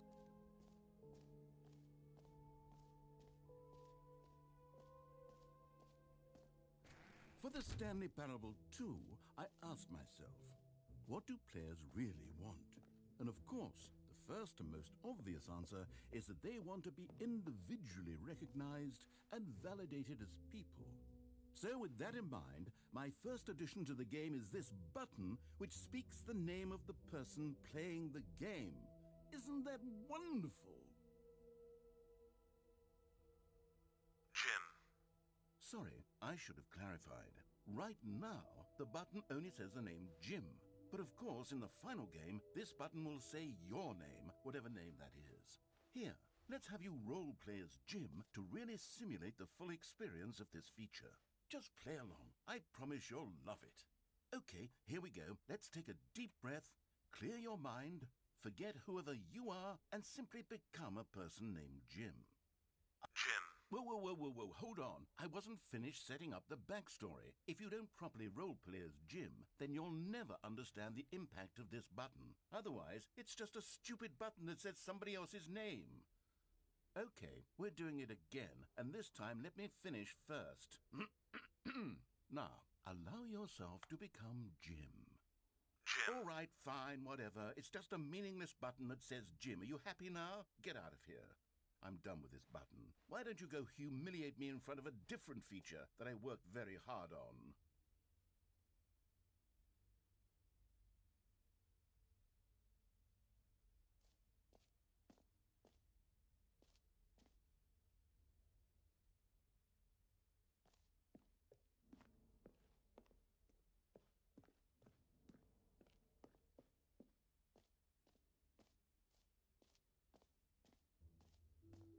Maybe I'll only let people named Jim play the Stanley Parable 2.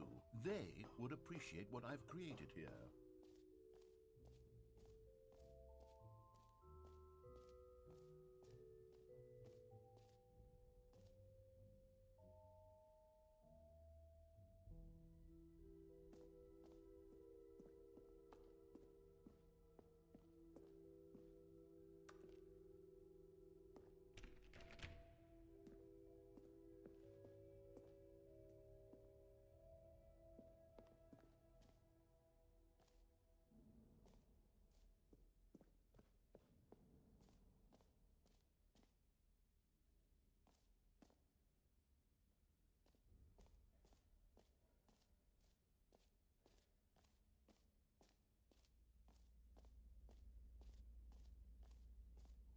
Stanley, here's an idea that I'm truly fond of. It's never been done before in a video game.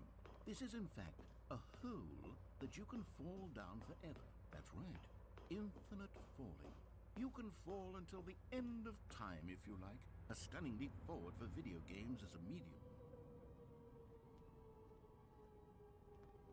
You see, isn't it wonderful? One of my more ingenious concoctions, if I do say so.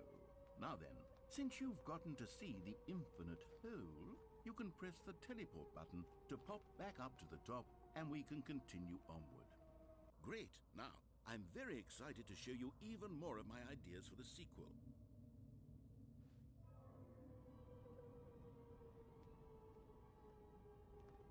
Okay, and I guess we're back in the hole now. Did you really need to see it again? I don't know what else there is to say, Stanley. It's an infinite hole. It's exactly what you're doing right now, but forever. There really are so many other fascinating exhibits that I've prepared for you. I really spent quite a lot of time on all this, and I would very much like to show you some more of them. How about we go ahead and press that teleport button again so we can get back to what's really important about... Oh, goodness. Well, this is rather embarrassing, Stanley. I'll be honest with you. I truly did not believe that anyone would actually stay in the hole long enough to hit the bottom. Yes, I know, I told you the hole was infinite, but come on. Who actually wants to fall forever? The hole was plenty deep. It was more than deep enough, in my opinion. Maybe it's you who likes falling too much. Maybe you're the problem. Look, things got a little heated there. I think we both said some things we didn't mean. Why don't we just put all this behind us and agree to just call the hole mostly infinite? If that works for you, then go ahead and press the teleport button to warp up to the top of the hole and we can move on. I'll just be up... Oh, for heaven... You see, I was right. The problem is you. The problem is that you like holes too much. Not normal. A normal person would have said, yep, that's an infinite hole right there, goes on forever till the end of time. Don't need to see it all, but not you. Oh, no, no, no, no. You have a weird sort of... Oh. Did the hole seem even shorter to you this time? I couldn't help but feel like you spent a little less time in there than you did before. I mean, admittedly, I didn't make an infinite hole, but I didn't think it was that not infinite. Well, I suppose once again there's nothing to do here. If you decide you've had enough of the hole, you can hit the teleport button and come join me up above. Had enough? I'm positively thrilled. Gosh, how could I have guessed? You're back in the hole. If this starts to become a thing where... Wow. Okay. Yes. I'm starting to become extremely certain that the hole is not only not infinite, but that it's growing steadily less and less infinite. I suspect that I'm starting to hit the point where it's no longer feasible to call the hole infinitely deep, even by the lax overall standards for accountability and marketing. What's going on here? Stanley, I have no explanation for the uncertain nature of the hole's length. Here, let's try something. Let's pop back up to the top, and we'll see if it gets any shorter. Well, there it is. The shame of my lies. How is this still appealing to you? I know you're obsessed with holes, but at this depth, I just can't see this scratching the itch. Oh, who am I to judge? You just do whatever it is you're here to do and hit the teleport button when you're ready to move on.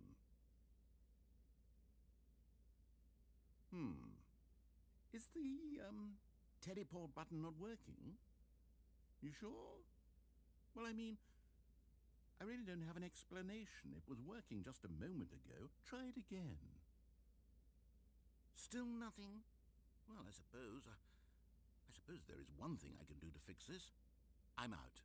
Goodbye, Stanley.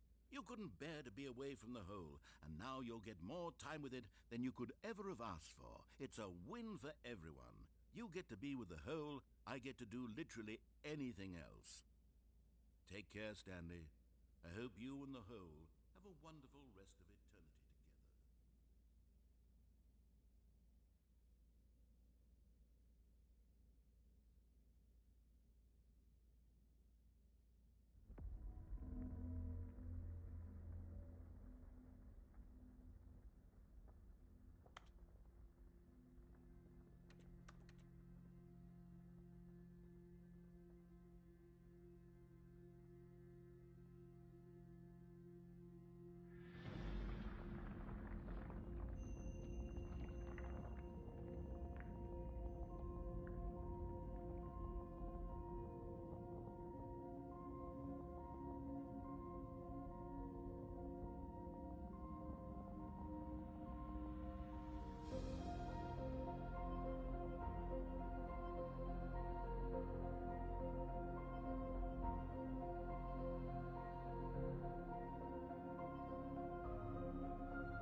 you're awake.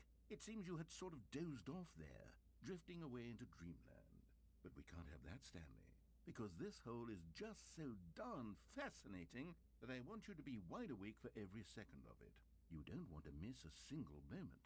So how about if I just pop in from time to time and wake you up to keep you really, truly focused on the hole? From the looks of things, you and I will have many, many years here in this hole, and I'm looking forward to all of them. Stay alert, Stanley. I'll be back. Toodle-pip.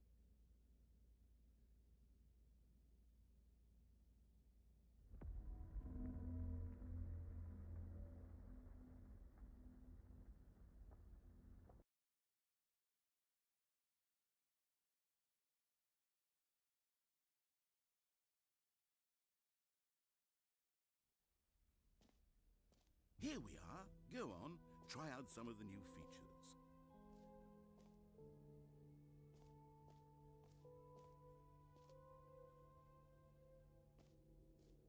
Okay, I'll be honest, I haven't yet decided on this one.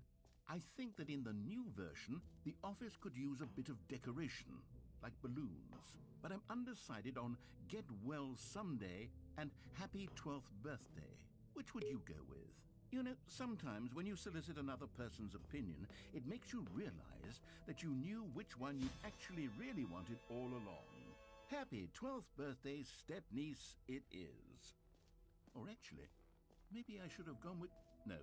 No, I've made my decision, we're moving on.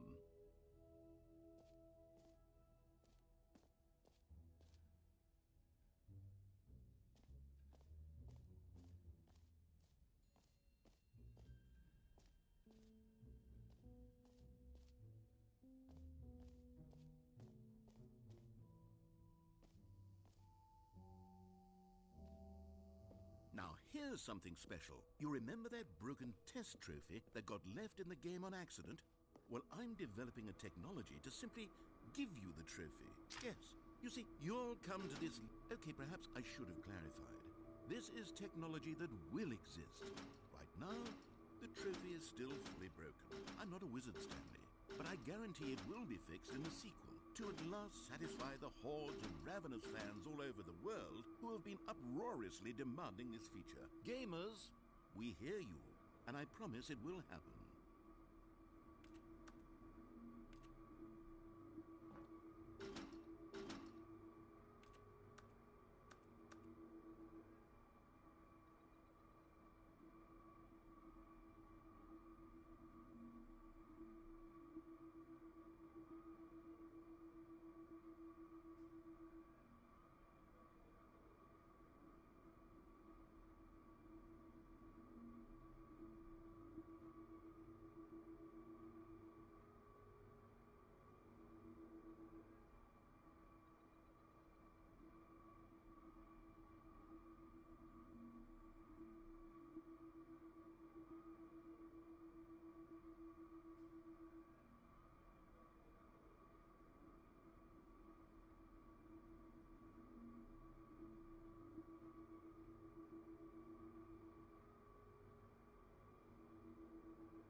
What else? What other exhibits haven't we seen yet?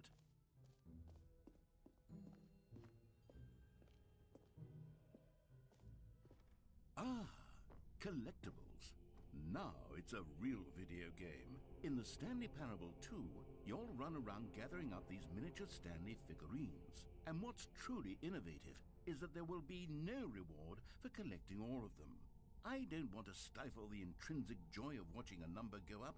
You simply collect all of them, and then you move the hell on with your unremarkable life.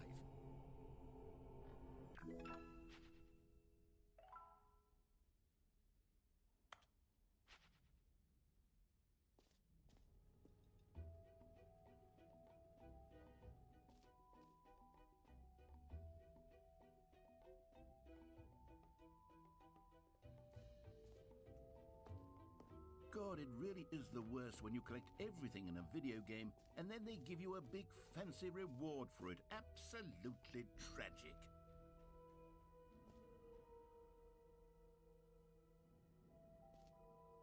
You know what? Let's bring the jump circle back for Stanley Parable 2 as well. It's... Oh, wait. You already spent all your jumps the first time we saw the jump circle? Oh well. I suppose it can just be a nice decorative piece then.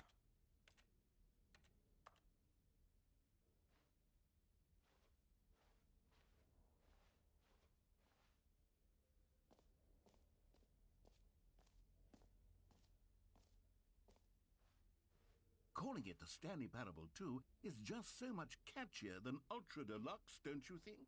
Ultra Deluxe? What does it even mean? But the Stanley Parable 2, now that's an artistic statement right there. It's future-oriented. It screams progress and innovation and long-term franchising potential.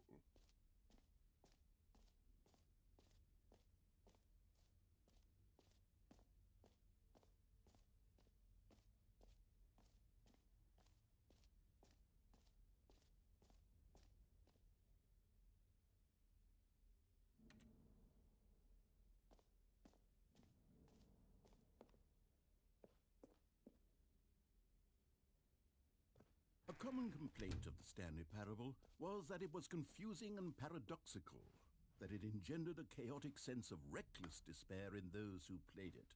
Well, I am happy to say that after much consideration, I've engineered a clever solution to this fundamental problem with the game. It's the Stanley Parable Reassurance Bucket. You see, Stanley, anytime you're holding the bucket, a sense of calm and ease will fill your mind and your heart. It's true. As long as you hold on to the bucket, the many disorienting contradictions of the Stanley Parable will feel perfectly normal and perhaps even comforting. You may even come to long for the gentle embrace of jarring cognitive dissonance while the bucket is in your arms. And to be honest, it's a much more convenient solution for me than actually redesigning the game to be less uncomfortable.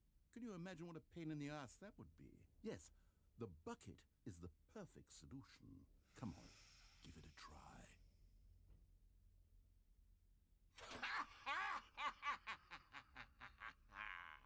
Can you feel it? The glow of comfort, even in the face of crushing despair, must already be sweeping through your body. And in fact, can I say that I do believe the bucket lends you an air of charisma as well? I think that just holding it has made you the slightest bit more attractive as a person. The benefits of the bucket seem to go on and on, don't they? All this and more await you in the Stanley Parable 2.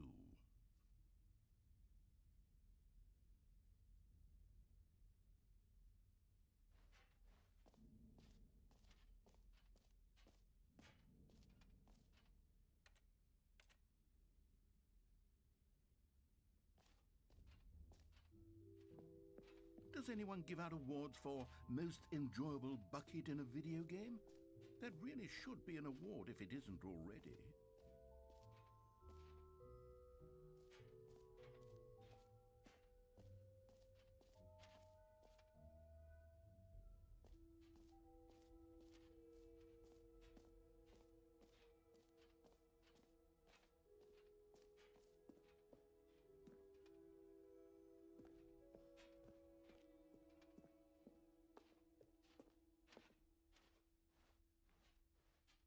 Jim. See, if you'd only played along, that would have been your name, the button says. But no.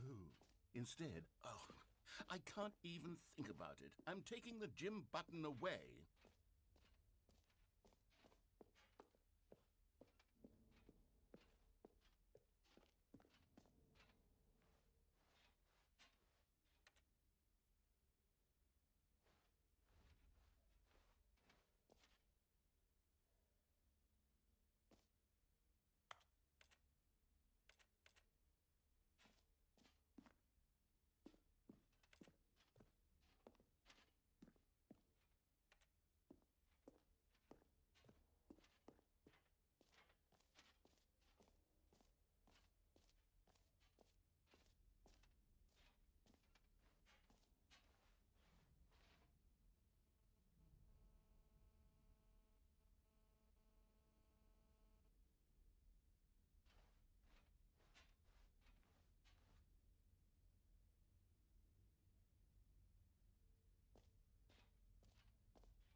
All right, have you seen everything you wanted to?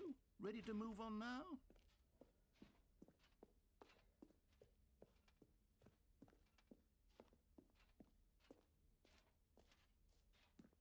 So, Stanley, what do you think?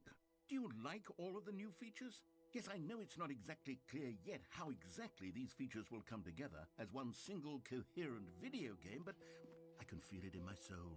It's going to work. There's definitely a good game in there somewhere. Say, let's do an experiment. I'll arrange these new features together, and we'll see whether or not it coheres into a meaningful gameplay experience. Okay, are you ready? Here it is. I give you the Stanley Parable 2.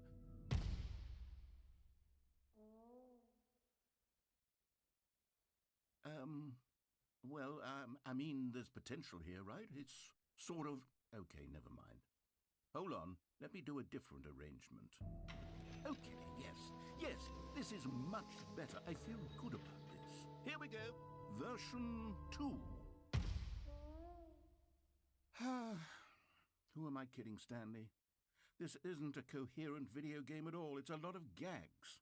And I do very much enjoy creating gags, but they don't add up to anything. I wanted more than anything to create a sequel that would capture all the magic of the first game. I wanted fans to love it. No matter how good these gags are, they won't stand on their own. They would need the structure and the gameplay of the original. Wait, maybe that's it. I can take the original Stanley Parable and simply, well, insert a few of my new features into it. Tastefully, of course. With respect. With care for the vision and integrity of the original game. Would it possibly work? I suppose it could. But it would need a really, really tremendous title screen. A title screen that says with bold and uncompromising conviction, "This is the Stanley Parable 2. Let me see if I can whip something up. All right, perfect. Go ahead. Take a look.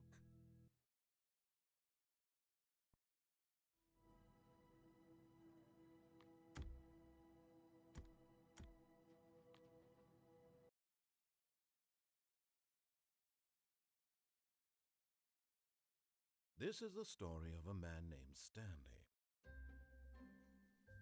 Stanley worked for a company in a big building where he was employee number 427. Employee number 427's job was simple. He sat at his desk in room 427 and he pushed buttons on a keyboard. Orders came to him through a monitor on his desk, telling him what buttons to push, how long to push them, and in what order. This is what employee 427 did every day of every month of every year. And although others might have considered it soul-rending, Stanley relished every moment that the orders came in, as though he had been made exactly for this job. And Stanley was happy. And then one day, something very peculiar happened. Something that would forever change Stanley. Something he would never quite forget. He had been at his desk for nearly an hour when he realized that not one single order had arrived on the monitor for him to follow. No one had showed up to give him instructions, call a meeting, or even say hi. Never in all his years at the company had this happened, this complete isolation. Something was very clearly wrong.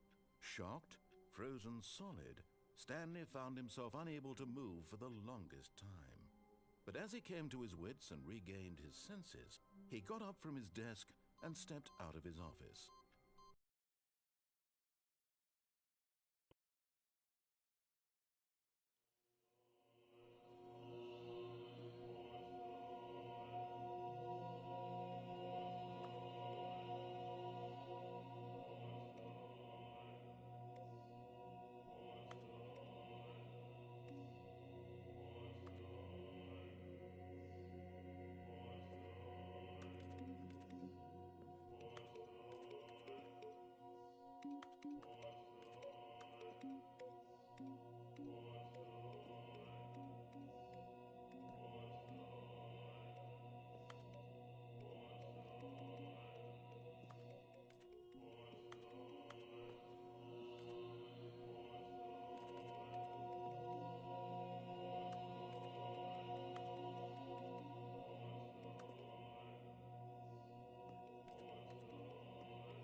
Stanley had never seen the office this brightly lit. Was it a sign of something? He hoped it was. He hoped very much that it was. Stanley felt the bucket calling to him, begging him to pick it up. Why was he not doing it?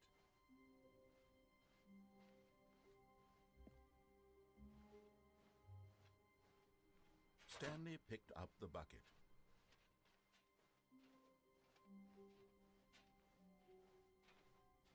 Stanley clutched the bucket tightly to his chest and entered the door on his left.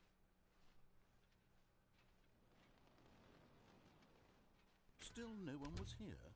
Stanley needed the bucket's warmth and comfort now more than ever. Perhaps his boss's office was where he'd find answers. Coming to a staircase, Stanley and the bucket walked upstairs to the boss's office.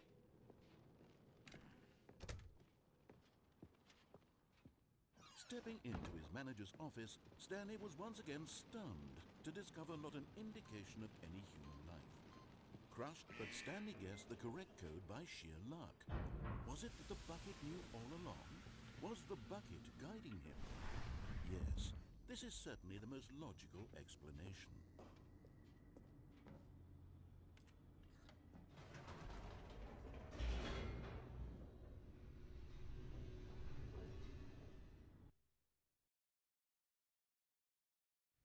The elevator raced downward, plummeting towards an unknown fate. It would be all Stanley could do to keep himself together, if not for the bucket. Soothing him, comforting him, reassuring that in this darkest moment of uncertainty, he would be all right. The bucket is here for you, Stanley. Everything will be fine.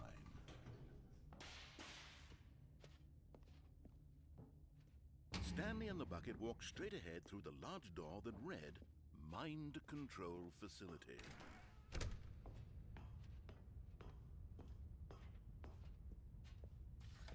The lights rose on an enormous room packed with television screens. What horrible secret did this place hold? Stanley and the bucket both wondered to themselves.